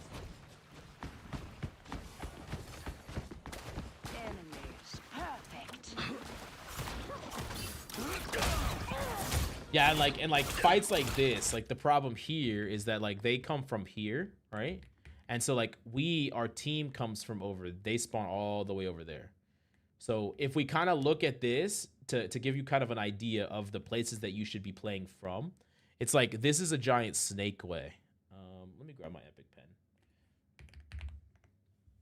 Where this is a giant snake way, where this is where the fights happen. This is where the cart moves. So your team is absolute over here. They're trying to get over here and they start over here. Once they cap this objective, their spawn's here now. And y'all's spawn is still over here. So when you're fighting, you want to fight along this with the intention of stopping this objective. So you're fighting here, you're stopping this person, you're preventing this from moving, because these people will come to you and fight you here. But if you take the fight to them over here, then all of a sudden you're kind of isolating yourself, right? You see your team's kind of over here and we're over here. So yeah. Let's keep going a little bit more. Like I said, I will be doing a new updated advanced Bucky guys soon. Like in 2 weeks, a week. Back in action.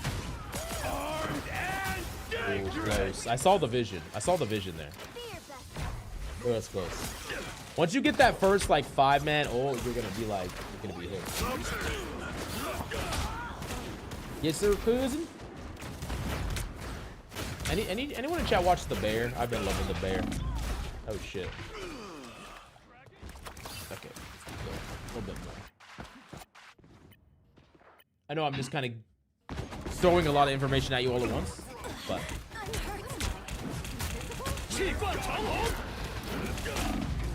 that's scary. So this is a guy that you could maybe try to hook as well. It could be kind of hard to kill him, but him popping ult. The fact that y'all got the trade there is good. I know in this game I had a decent ult later on. Oh, nice. Okay, we can analyze it. What happened here? Oh, another thing I forgot to mention is that if you hold, like notice right here how when you're charging this hook, yeah, like you can fire it right away, but it goes substantially further if you let it fully charge, which is really good. I think it actually goes even further than that if you charge it a little bit longer. Hook can also pull in multiple people at once if they're standing right next to each other. Down to 30 seconds. Let me see. I really want to see your ultimate. It's actually good. Ooh.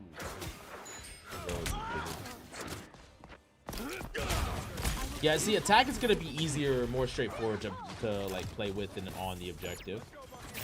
And so when I say like playing corners, like you can play like up here and like, you know, try to hook them down and then move them back here. Or like a lot of times people will be playing up here and you can basically charge a hook, peek this, grab this little fucker, and then bring them back to your team, you know?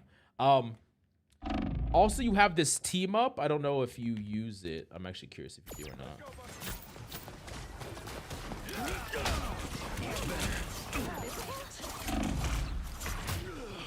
Because you have a team up with this cap that what it is he has to initiate it and you do too, and you slam into each other, and it's gonna reload your gun, it's gonna give you shields, and if enemies are in it, it's going to slow them.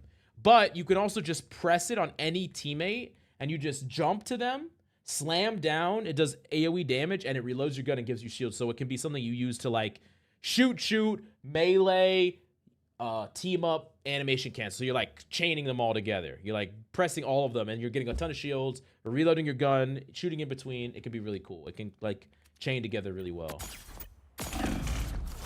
Now you're making me want to play some Bucky, man. I want to play some Bucky. Oh, you said it was late round 2. Okay, gotcha. Let's fast forward a little bit then. Maybe I went too far. I might have went too far. I probably did. Was it here? Vehicle reached the checkpoint. Oh, it's here. Keep up the momentum. Ooh, nice. Yep.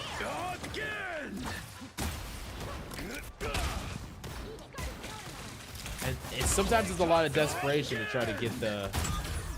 Nice. Oh, okay.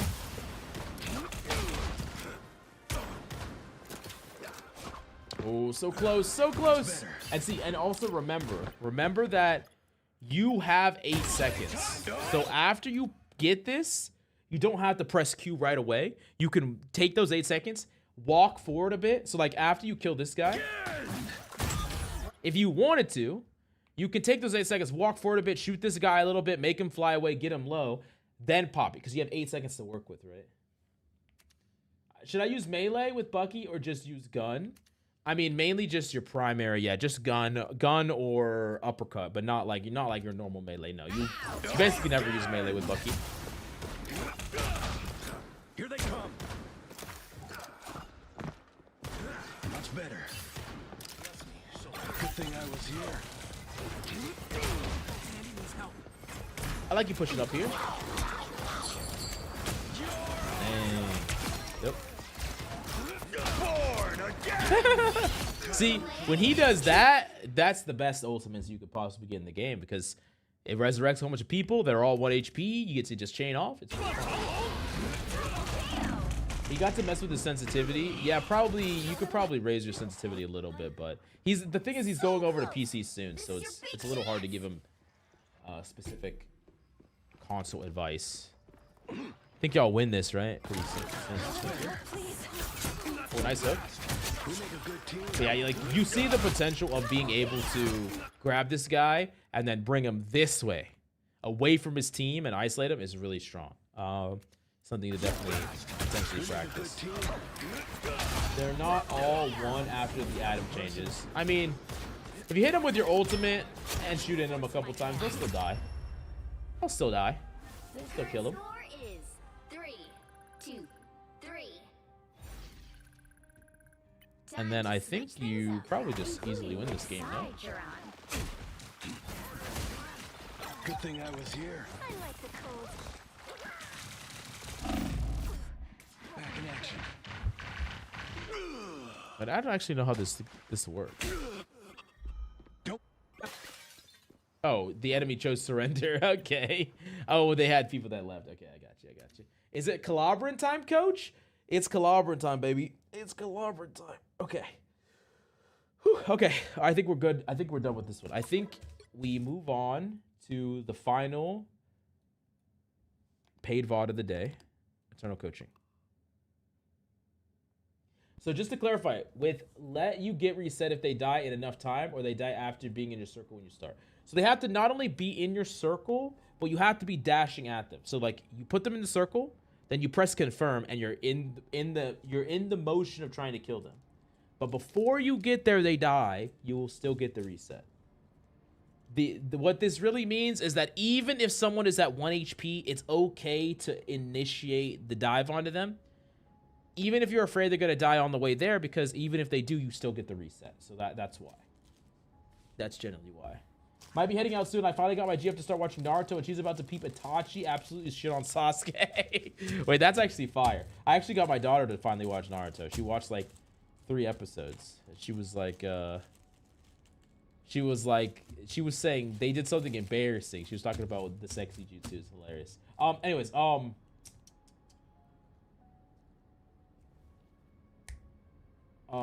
and is that the only way? Is that the only way to get the reset? I mean, if you deal damage to them and then they die before the effect is off, you get the reset. And they don't have to die by you, they die by anybody. So If you slam onto somebody and your group kills them, you still get the reset. If you kill them, you still get the reset. As long as they die within, I believe it's like 3 seconds after you apply it. It's like a pretty short time frame. You don't have a ton of time. But that's why, like, most of the time, when you slam onto someone, you want to make sure that you have your uppercut because you want to slam into them, shoot them, uppercut them, and it typically will kill the squishy.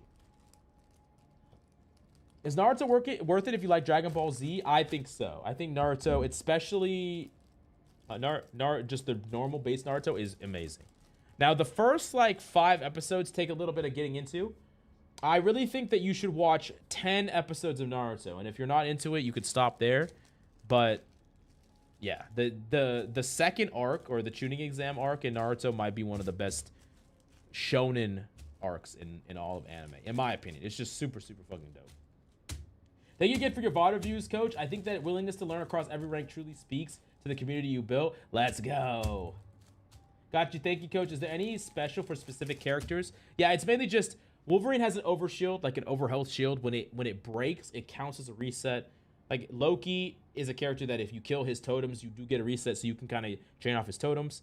Hulk D-Mech also will give you a reset when you force him to banner. So you can ult a Hulk, D-Mech him, get a reset, then ult banner, kill him, get another reset.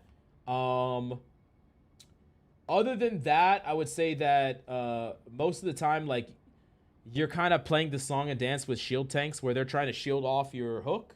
So you're trying to kind of sneak your hook. That's why you do it behind cover. Sometimes you wait for them to not have the cooldown so you can hook them. And then in general, you're really good against divers. So you pretty much anything that's running around, flying, like Magics and Spider-Mans and Black Panthers, you have good ways to shut all those characters down. High damage, good crowd control, which is what we call all the stuns and stuff. So yeah, overall good. IDK, like, the tuning exam arc is something you gotta peep for sure. It's like 30 episodes in. Yeah, it's so good. Like, for me, it's like Cell Saga and tuning exam arc are right neck and neck, baby. They're both so good. Cell Saga, DBZ, tuning exam arc, both peak. Both so great as far as shonen are concerned. Thank you, Coach. You really helped new players like me get into the game. Let's go. I'm really glad, man. Feel free to come by anytime, ask any questions. I'm always down to help. And especially when you pop over to PC, you need help, you know, on what mouse to buy, what mouse pad to buy, things to set up. I'm always around, so. If you feel like it's moving too slow, just skip the tuning exam arc, in my opinion. But the first arc is good to learn. Oh, just skip to the tuning exam arc. Learn how the world power works in the world. I mean, I don't think you skip, because you're talking about the Zabuza. It's like, that's the Zabuza arc, right? The bridge arc. I don't feel like you should skip that. I feel like if you don't like that, then you might not like it. The Cell soundtrack's still stuck in my head. The Cell Saga is so peak. That's how you know that I really, really fuck with the tuning exams, because of I think literally the Cell Saga is one of the best of all time. I think I have Cell Saga, tuning exam, Chimera, and arc, all as like top 3 shonen arcs. Am I saying that right? Chimera and arc in Hunter x Hunter. The Dark Tournament in Yu Yu Hakusho. There's a lot of peak arcs all over the place. Chimera and arc goated. Yeah, it's fucking great. Yeah, for sure. I'm too biased though. The whole time we watched the Zabuza arc, I was thinking I can't wait for the tuning exams. Yeah, if you already know the tuning exams is coming, then you're kind of fucked. You're actually kind of fucked. Hunter x Hunter was your first anime? That's a pretty good first anime. That's a pretty goated first anime. Ninja Pyro. What's up, man? Thank you so much for the follow.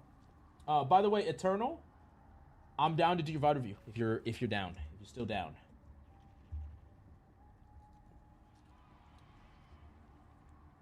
Black Clover is another good one. I liked Black Clover. I think they had really solid arcs across the board. I don't know if Black Clover has any arc that meets any of the arcs that I just talked about, but overall, it's a really good anime. Still here, sir. So there's a specific game where I played on Magneto. It's 8:14:25 Convoy in Midtown, 12:42 a.m. in the game Eternal. In-game name Eternal. Okay, gotcha. Yeah, I think Black Clover. I mean, Yami to me is such a goated character. Like, he's just such a goated character. It's like hard to deny. Diamond 2, and it's on Convoy on Midtown. Is this one? Is this one? Convoy on Midtown Eternal. I think it's this one. Black Clover has some of the best openers. True. Soul Society arc is one of the best arcs. Oh yeah, I forgot about Bleach. Yeah. Okay, yeah. Watashi wa Soul Society. Yeah. Talking about Black Clover has some banger openers. I honestly think that Bleach has some of the best anime openers ever, dude. So great. There's so many bangers in the Bleach anime opening. As far as like the sound and the design, like Bleach is just cool. Like maybe it's not the best written all the time, but it's fucking cool. What's up, Happy? Wait, is that you? Oh, you played Magneto. Oh, wrong game. Midtown. Or you said Midtown, right? So it's not this one? Am I trolling? Was it this one? Oh, I found you. And only get shields while people are chasing me, or should you farm shields while waiting for them to come back? Last question, should I ever use cooldowns if I have bullets remaining? Typically you can use cooldowns when you have bullets remaining. It's nice to feed the flow, but if there's a cooldown that will get value, just use it. And also, farming shields is just good all the time. So like it's good just to make you beefy when people are shooting at you, but it's also like if you need to use a cooldown, don't worry as much about the shields. Like shields could be an added benefit, but like when I hook an opponent in, I'm trying to kill them. I'm not really trying to save myself. I'm just trying to create a play, right? So don't think that is the only value to it. It's just like an extra little benefit. Most characters don't get shields when they use their cooldowns. So Coach Mills is basically the Yami of rivals. That's peak. That's peak right there. Always taking a dump when he's not peaking. All right. I take it back. Well, I didn't know we were allowed to send winning VODs to Coach. I'll accept it. I'll accept it. Oh, let me change the thing. This was Diamond, right? Diamond Mag. And only get shields. Oh, so save cooldowns for fights. Yeah. But like the process of shoot, use your cone, shoot. That's fine to just do from range, where you're not like in fighting, but you're shooting at people when they're far away. That's fine, because you'll get those cooldowns back, and you're trying to build your ultimate. You're just trying to apply pressure. But then yeah, you use your cooldowns mainly when you're actually in a team fight. I feel like I got more info out of back and forth games than when we ran over. Gotcha. Yeah. What'd y'all ban? BP Hulk and Groot Penny. Interesting. 3 tank bans. That's The right heroes could make all the difference. I'll patch you.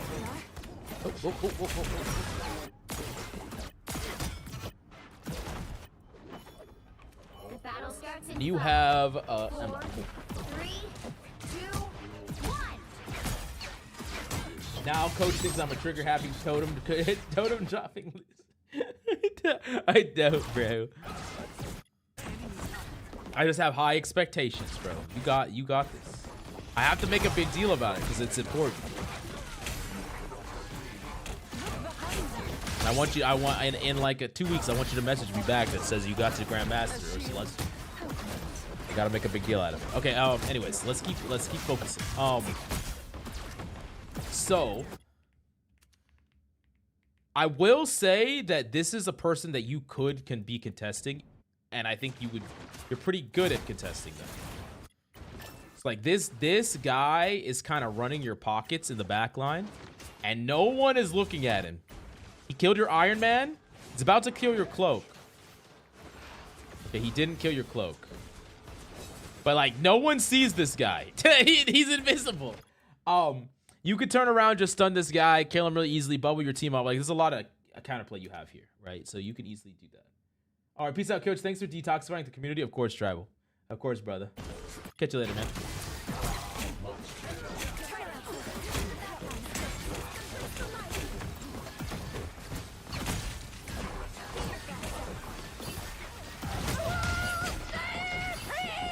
I don't hate jumping on top of this thing. Although diamond form is a little scary. Okay, nice. You denied it. That's good. Use cooldowns even if I have bullets? And can I use 2 straight cooldowns? You can, but make sure that you're getting value. And what I mean by that is like getting a pick, killing somebody, something like that. You don't want to use... You're not being super efficient with your ammo, but that's, once again, like reloading you is kind of like an extra benefit. It's not like the main... It's not the main draw to the cooldowns, especially the hook and the uppercut are just really strong in their own right. The fact that they give shields and reload you is just gravy. It's just extra bonuses, basically. So far, the only thing I don't love about the way that we're fighting this engagement is I think that this isn't terrible, like what we're doing here. The problem is that we're kind of being forced in a lot of this fight to just shoot at this front line, which we don't really want to do. I would really like to see you try to get an angle on this person. And there's a couple of ways to do that. One of the things that I really like to do when I have a second tank, so I have an Emma who can kind of hold things down, is take a really aggressive off angle. Go up here to this high ground and shoot at things from above up here. Shoot at things like shoot at this back line. The squirrel girl was positioned up here. Try to shoot her. Force her down. You could potentially do some damage to the back line. If you can force these guys to run this way, then when we drop down and try to fight these people, it's a lot easier to do so. Now, if you're solo tank, it's a little bit harder to do this, but I think especially in situations like that, you can. And then when we're fighting here in the main, I want you to do everything you possibly can to try to get an angle on squishies. We don't really want to shoot this cap because we're never going to kill this cap. We don't really want to shoot this Emma because we're never going to kill this Emma. But what we can do is we can shoot at... We can find an angle to shoot at this person. We can find an angle to shoot at this Luna. We can find an angle to shoot at someone else that actually cares about the damage that we're outputting other than the tanks on the front line. As much as we possibly can. Because I promise you we can shoot at this cap all day and it doesn't matter. It doesn't do anything. He's going to get healed and we're just trading resources slower than he can.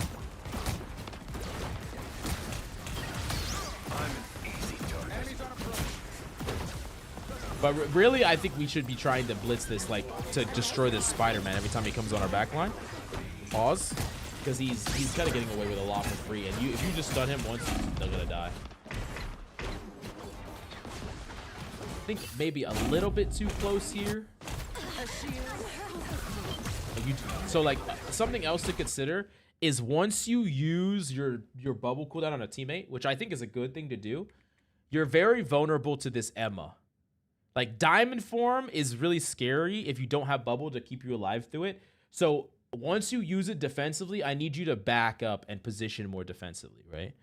I need you to back up a little bit, give a little bit of space, and play a little bit back before... Once you get the bubble cooldown back up, you can play more forward, but until then, I want you to make sure that you don't get, like this Emma could probably just walk up and grab you. She doesn't know, but if she was, like... If this was a higher level Emma, what she could easily do, you don't have bubble right now. Diamond form, grab you, turn, kick you this way, pop, all your entire team. You just lose the fight. You just die instantly. And it's something that's super easy to have happen to you. And even though that didn't happen to you, you just kind of get run down because you don't have any of the cooldowns. And also, like, another thing to consider is this squirrel girl's getting a lot of value when she's just kind of sitting here uncontested. So it's one of those examples of a squishy that you need to try to find an angle to deal damage to her, to force her back, to force her away.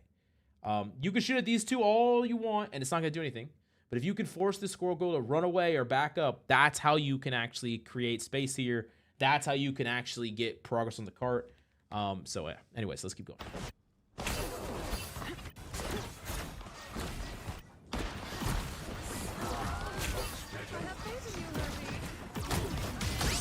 Nice kill.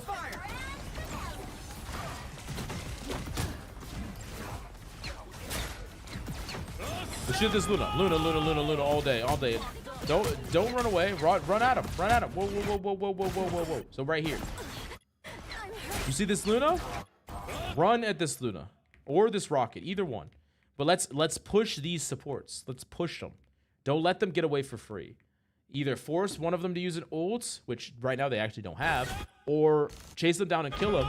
Don't leave it. Don't back up. Don't keep this distance. Chase them down. Force them. Force these people to come and help them. Try to kill them. Double down on what this guy's doing and try to kill this person. Yeah. Keep going. Keep going. Kill them. Nice. Okay, we made him use rocket oil, which is cool. Don't mess with the amazing Spider-Man! The self bubble. You gotta help your teammates out there. Now we die probably. Yep. I'm taking notes. Yeah. Of course. Like, Magneto is super lethal, and the way that you get people to move, it has more to do with your damage to the back line and squishies than it does to the front line.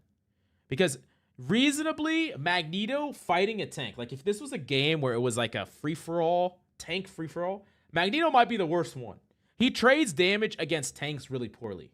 He doesn't shoot tanks very well. Emma's better against tanks. Groot's better against tanks. Strange is better. Like, as far as fighting tanks, he's not great. But he's really good at fighting squishies. He's really good at shooting squishies. He's really good at killing them out of nowhere. Because you can primary, right-click stun for primary any squishy that's out of position. And you can also keep yourself and your team alive. So he's really good at keeping you and your team alive. And he's really good at shooting squishies. So unless a tank is actually out of position or 1 HP, I want you to shoot at a squishy instead and not at the tank. As much as you possibly can. There's always a squishy to find. And there's a squishy to shoot. I won't turn down extra protection. Also, I want you to play really forward here. So keep walking, go. I like this. I like the forward walk. Keep walking more forward. I guess you can feel for the Spider-Man, but it's unlucky. Cap just gets so much value because he's so hard to kill. Not gonna lie. And hitting Spider-Man's hard, but yeah, Emma being able to grab that guy is really good. Okay, now we can walk really forward. So let's keep walking with that.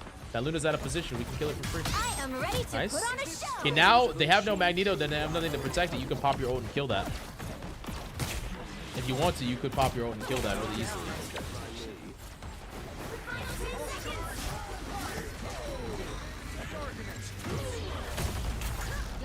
Okay, so let's pause this for a second. Okay, so what did you pop Magneto ult for? Let me back this up a little bit. What do you think? Hey, what's up, Blank? How you doing, bro?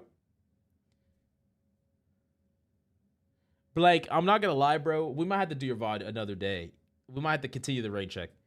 Because I've been coaching for 8 hours straight and my brain's a little mush. I'm not gonna lie. We could do it first thing on Monday if you're around. Bills don't use these tips for his own gameplay. God damn it, bro. So here's the problem with this Magneto here is I think you could have used this to directly counter this with ult instead. And it's especially true when they don't have a way to protect it from you.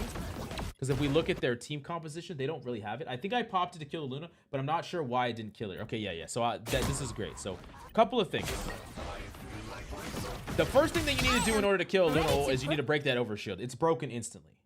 So what does this mean for you? This means that you can kill a Luna ult with your Magneto ult, but in order to kill Luna with your Magneto ult, it needs to land directly on top of her, or like right next to her, and it needs to be at 80% charge or higher. When I say 80% charge, I mean... I don't think that's the welcome. Let's wait for you to press it. Let's wait for you to press it. Let's wait for you to press it. Let's wait for you to press it.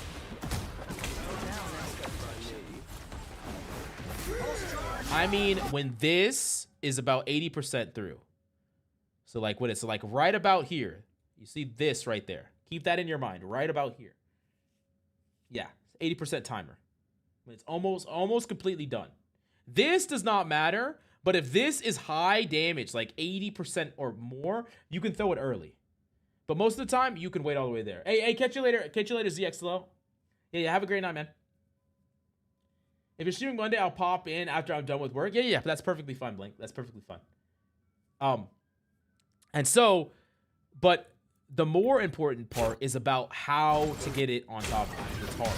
The second she pops this ult here, I want to see you walk and chase after her. You chase after her. You don't let her leave.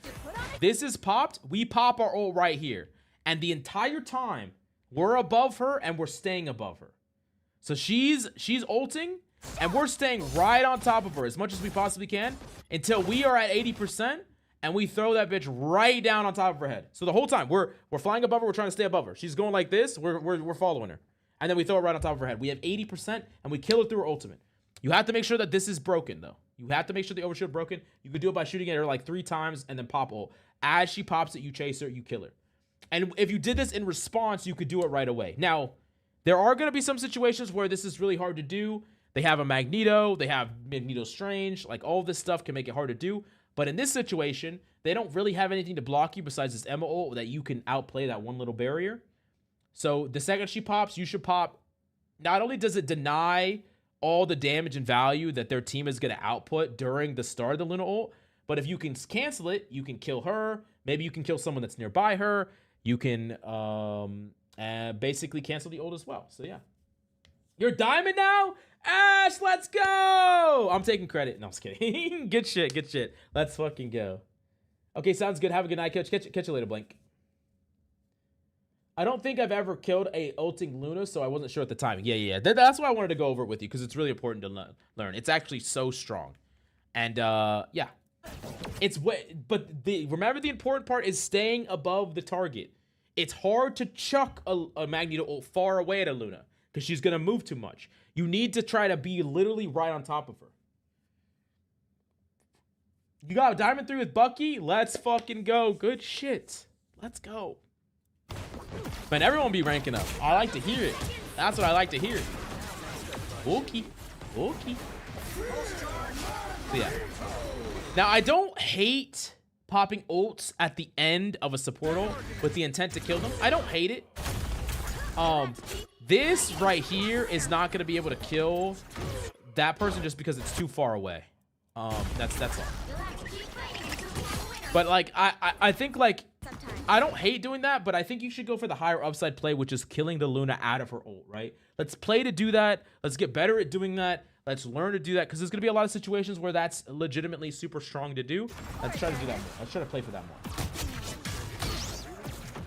Oh, yeah, of course. It will. Magneto is definitely the character I should coach the most right now. The character that I'm frying with right now. I think I have a really good grasp on Magneto over everyone else. But anyways, let's keep going. So the only thing I don't like about this. Okay, so we kill this. So I think that you should try to make an effort to try to shoot this. I know you could kind of be like, not my job, but I really do think you should try to shoot this as much as possible. Because it would be really annoying for you to run forward, kill the squirrel girl, and then 3 people die in the back line. What's up, Azizi? With the new bulky skin, it gave me luck. Let's fucking go. Let's fucking go. Can you check my account replay? Not right now. Right now we're doing the last paid VOD. We've kind of been coaching for like 8 hours straight, so we'll be doing this again though, another day. This rocket is legitimately playing behind you.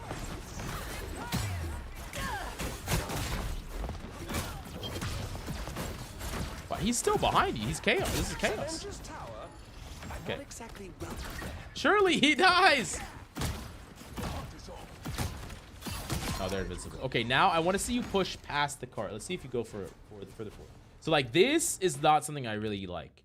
I want to see you, after you win a team fight, you are not the person to push cart. I want to see you push way past it. I want to see you push all the way up to this corner. And the reason that you do is because from the second people enter this space, they should automatically be taking damage. And to be honest with you, what happens a lot depending on the elo you're in, is like, this guy doesn't respect the fact that you're already here, and he's just chilling here, and you right-click primary him, and you kill the Iron Man. He's trying to regroup, and he dies before he's even ready to fight, because you're up and already claiming the space. The second anyone walks into this room, they're under threat. And the thing is, If their whole team walks into here, you can just walk back to your team. You're not going to die. You're fine. So I want you to come forward and take control of this area. I don't want you to be pushing this. I want you to come forward and take control. Already start applying pressure. Force opponents to respect the fact that you're here and doing damage to them already. It's really important. It also creates a certain level of discipline. They can't go and walk into that area without their whole team responding. They're going to stagger, and it's really good for you. So I want you to kind of push forward.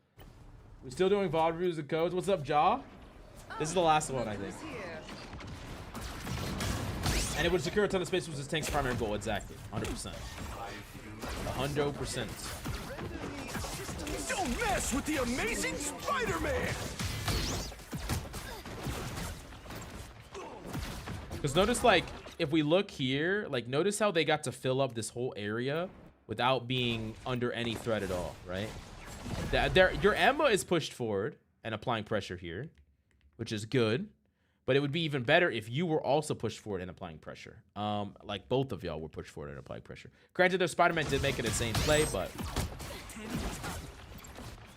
applying pressure in the front line could have made it so that you got the pick on the Iron Man. Could have made it so that they didn't even really get a real team fight. There's a lot of things that could have happened. But anyways, let's keep going. If you're gonna shoot at the Spidey, I think it should be really quick. So it's like bubble, right-click, stun. Like this stun is really good against Spidey. But you can't be constantly shooting at the Spidey. It's like, bubble my teammate, right-click the Spidey. I'm either going to kill him right now, or I'm not, and then I'm going to go back to doing my front line.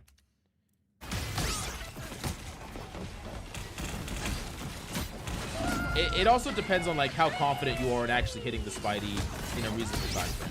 You got to keep some distance from this guy. He might fry you. Do y'all have a defensive ults? No, y'all do not. Oh, y'all capped. Nice. It gave me luck. It was difficult since Celestials and James in my games, but funny so got 10 agains with 40 and 2. Sheesh. I like that. You can count on us, Herbie.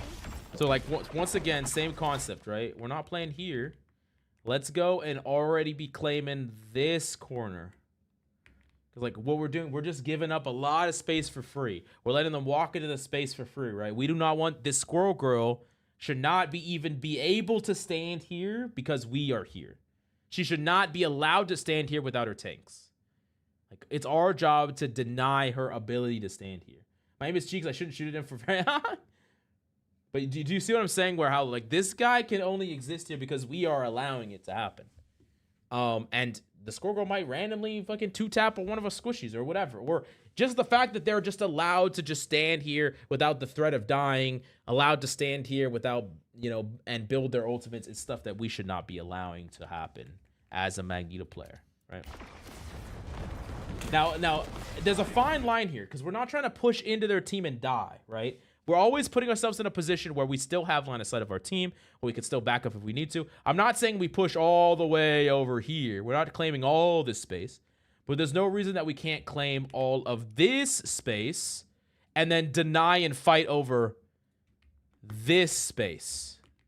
We can claim all this space, play here, and fight over this chunk instead of allowing our opponent to come all the way over here, and then we fight over this chunk. See how we're fighting over space that we're basically giving them all this space for free, and we're deciding to fight over a space that should already be ours, is what's happening. Hey, catch you later, Phoenix. Of course, brother. Because I'm curious. Let me actually play this out. What actually happens here? We do actually end up making it further. You would actually do push forward a little bit. I think you could have threatened the lethality on some of those people pushing too far forward earlier, but that's fine. Yeah, it does look like you do eventually push up. Nah, that squirrel almost died even right then and there.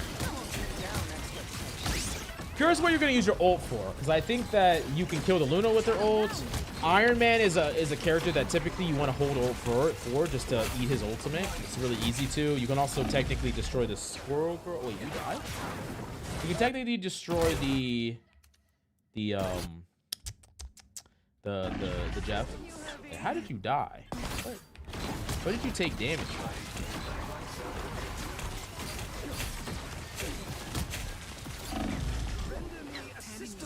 That's a lot of damage all at once. I think you probably overextended your welcome without using bubble just a little bit. It's an easy mistake to make though. Emma's just such a elo terrorist. Pride of the maker.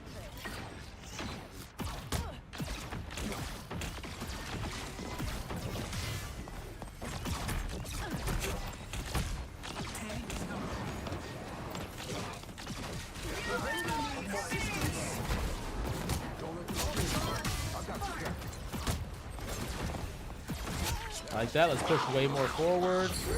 I like this. Boom. Well played.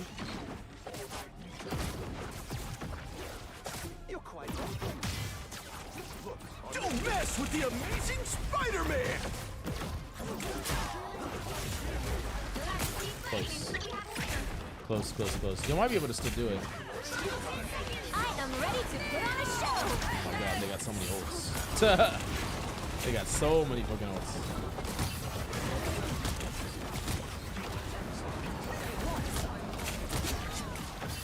I think I'll still win. I like the constant targeting of the Luna. This is good. Good, this is good, this is good, this is good. Nice. Honestly, well played cleanup. Well played cleanup. Kind of Spider-Man just gave you all a little bit of trouble, but out of all the responsibilities that you have, Spider-Man is probably the least of your responsibilities, but it is still good to like be able to bubble peel, stun him, and stuff like that as much as you can. Okay, let's see. You stay. Okay, back.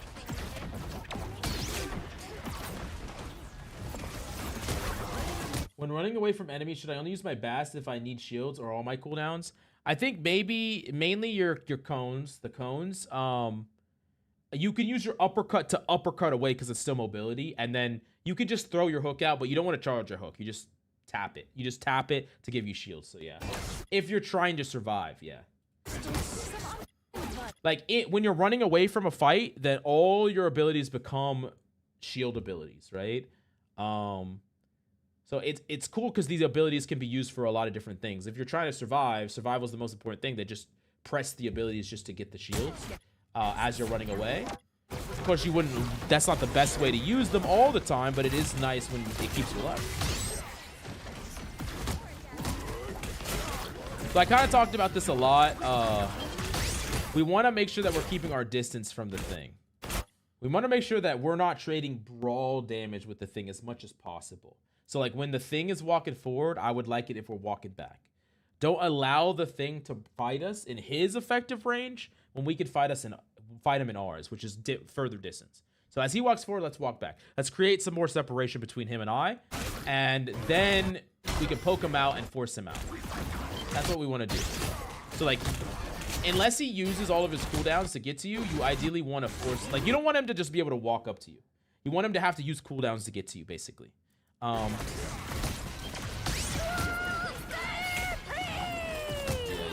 you might have been able to bubble that, but it's kind of close. Yeah, I do notice, like, in general, I think that your bubble usage is a little... This is probably the thing that needs the most work, and it's probably the thing that all Magnetos need. It's hard to do. Knowing who to bubble, where to bubble, thinking really quickly about what target you should bubble or when you should bubble yourself. It's all hard. It's not easy, but it's something that's super important. Because a couple of times you died when you didn't use bubble. There's a couple of times you could have saved someone when you could have bubbled them. So it's all hard, but I think it's important. We're going to the club. Hurry up with the VODs. Oh, my bad, bro. In the club, like, bro, I just coached 10 people. Pulse charge, fire!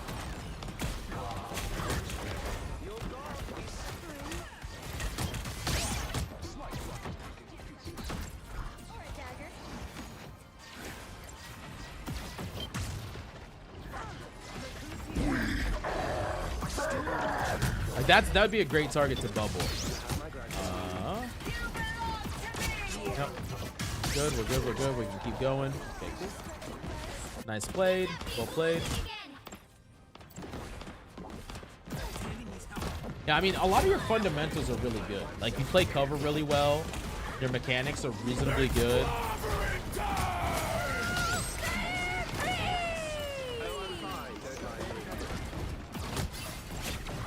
Yeah, probably need to start backing up from here, like, really fast. We can't really stand our ground here. Unless your plan is to die on card. Like, if your plan is to die on Cartha, then that's fine, but it's either die on Cart or back away. It's like one of the two. Kind of feels like Emma's taking charge of all the tanking things while Mag is passive and not taking the initiative. It's kind of actually interesting, though, because normally it's funny because Emma actually frontlines further than Mag does most of the time. Just because Emma has the, like, her threat of grab is really strong versus Mag is a character that wants to just kind of constantly mitigate and apply pressure. So it's actually not too bad. But I would be interested to know how he plays when he doesn't have an Emma with him, or when he's solo tank, you know? This might be a really good ult. Nice ult.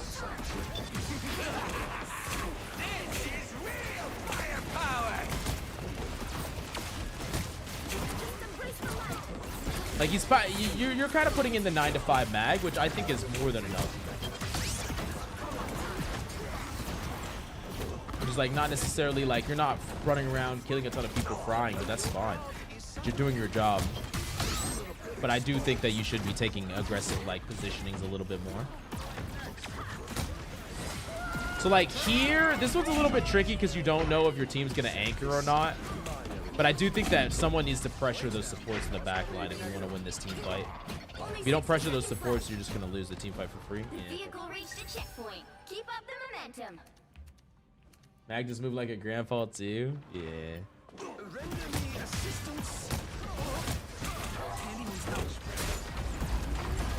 Oh, okay. Oh, big. Big.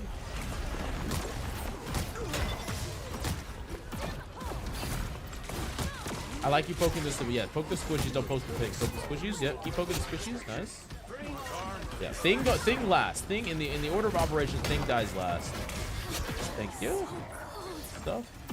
Now we kind of cloak ulted for a single thing, but you know. Ompa, Emma, and Groot dominates right now for solo. Take Mag as the sake of pick solo. Yeah. Very. Yeah. Magneto just has everything you need to do the job of a tank, and he can do it by himself without the need of anyone else, which is really nice.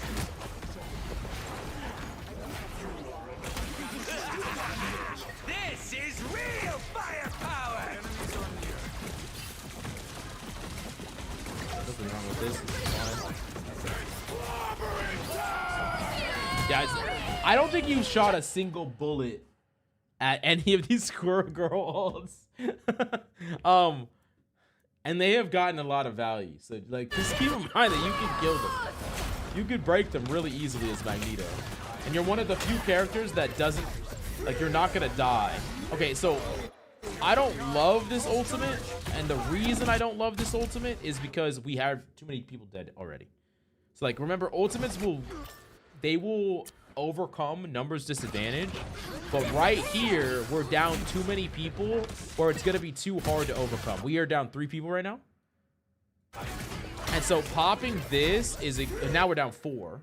So by the time you pop it, like, you gotta think of what's the minimum and maximum value. What's the maximum value here? Like, if you killed their ultimate and killed 3 people with your ult, I would be super impressed. You'd probably still lose the fight. So like, it's extremely it's way better for you to just save it, walk to point, die on point, reset with your team, and have it for this last fight right here before the checkpoint. Because the difference between fighting, like, this is not a hill that you need to fight.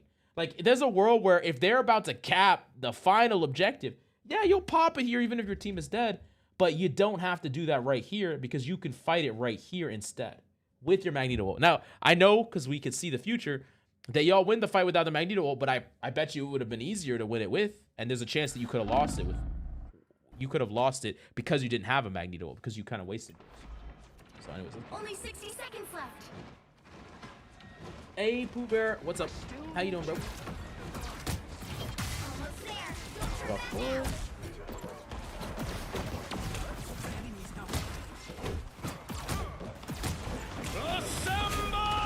Invincible fucking Captain America. Nice. Good. Also keep in mind, you can animation cancel your melee with your right click. After the damage goes out, you can cancel the last bit of your melee animation with your Not right click, you're stunned. Just so you know. I don't think I realized how my teammates were dead, and I was just trying to counter the. Oh yeah. Fair enough. Yeah, and I don't know if you were here for it, but just remember, like, one of the most important things the tank can do is just to track what is the advantage or disadvantage. Enemy dead, 6v5. Teammate dead, 5v5. Another teammate dead, 4v5. You know, keep that in mind, because you don't want to. If you're at a disadvantage, you're basically always backing up or ulting. If you're at advantage, you're always pushing forward. And if you're down by like 1 or 2, an ult can make the difference. But if you're down by 3, 4, or 5, a reset is much better to do. And these are like general rules. They're not absolute ones, but it's something to consider. I don't think mag enough is actually optimal in a pinch to primary and melee. I don't think mag enough.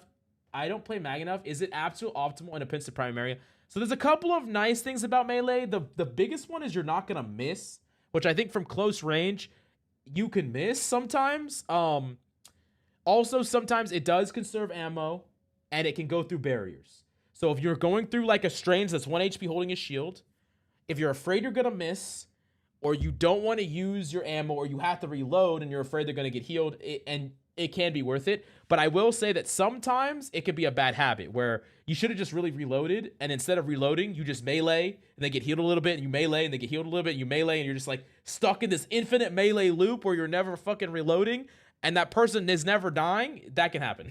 But, you know, is keeping the side chick on the other side of town general rule or absolute rule? I don't know. I'll ask the wife. All right, let's keep going. Side chick VOD review. Let's go. Wait. They didn't even fight. Final score: 1, 2, 3. Where'd the cap go? Did he die? Oh, he died. Okay. Final 10 seconds. No, I mean, they didn't have any ults, and y'all were about to hit 2. It's gonna be over anyways. But yeah.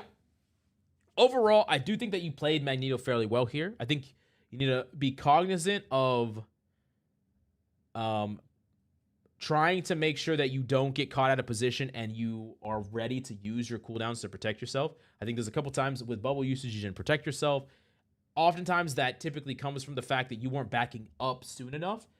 Analyzing who's at the advantage and disadvantage of the fight is really important. It's hard to do, but you should always, as a tank player, you should always have an idea of who is winning a fight. If I just paused the fight and I just said, are you winning a fight or losing this fight?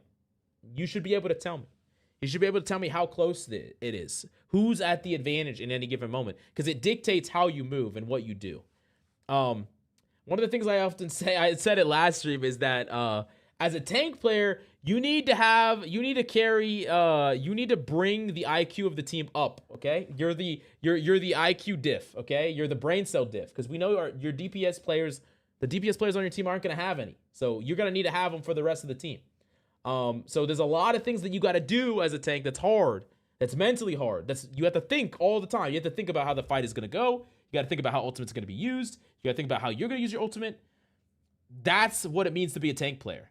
It's the thinking role. It's the game sense role. It's hard to do, but we got to do it because the inting Spider-Man isn't thinking about shit, okay? So yeah. I think that about supports them too. We're kind of just flaming DPS players around here. But yeah, anyways. But I did hope you learned something in this VOD. I know it was the last VOD of the day. I hope I wasn't spewing as much nonsense as normal, but I still have fucking all kinds of trail mix on the floor, including cheese. A lot of times my team doesn't push up with me. Yeah, the trick is to not push up so much that you don't have the ability to back away. And you got to think about it this way as Mag. You have a crowd control. That's distance tool. So if someone pushes you, you can push them a bit away.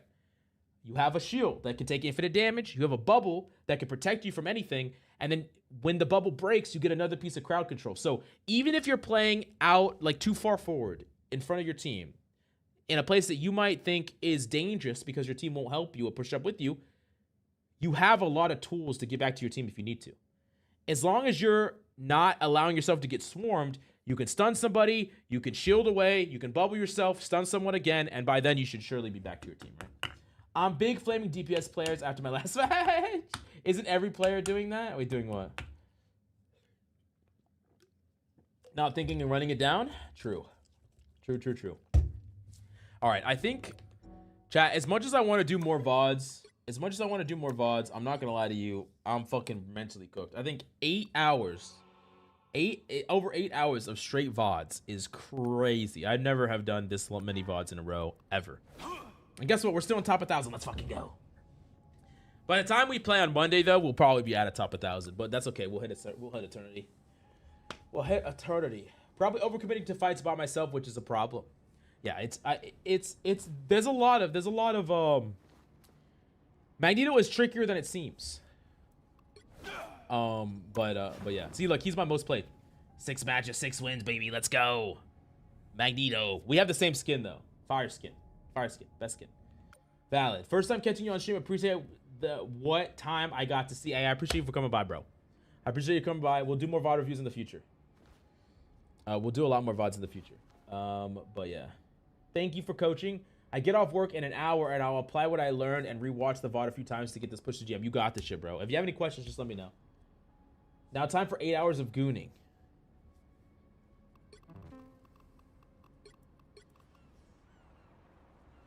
All right.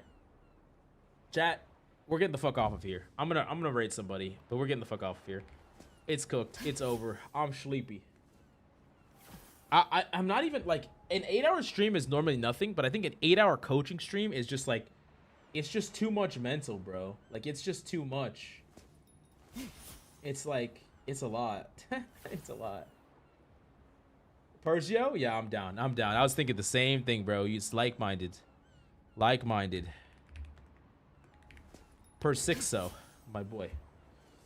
All right, guys. Thank y'all for coming down. Had the skin ready, yo. W, he picked Psylocke over Luna, of course. The older the better, chat. Wait. Mental work is work regardless. Take it easy right there. I appreciate you. I thought it'd be easier than playing for 8 hours. It was 100% not. I think I could play for 16 hours. It'd be way easier. But anyways, GG's, guys. Thanks for coming by. We're going to raid per 6. So he's the GOAT mag. He's actually a really good mag, so he's good to watch, Eternal. But anyways, GG's. Catch y'all later. Bye.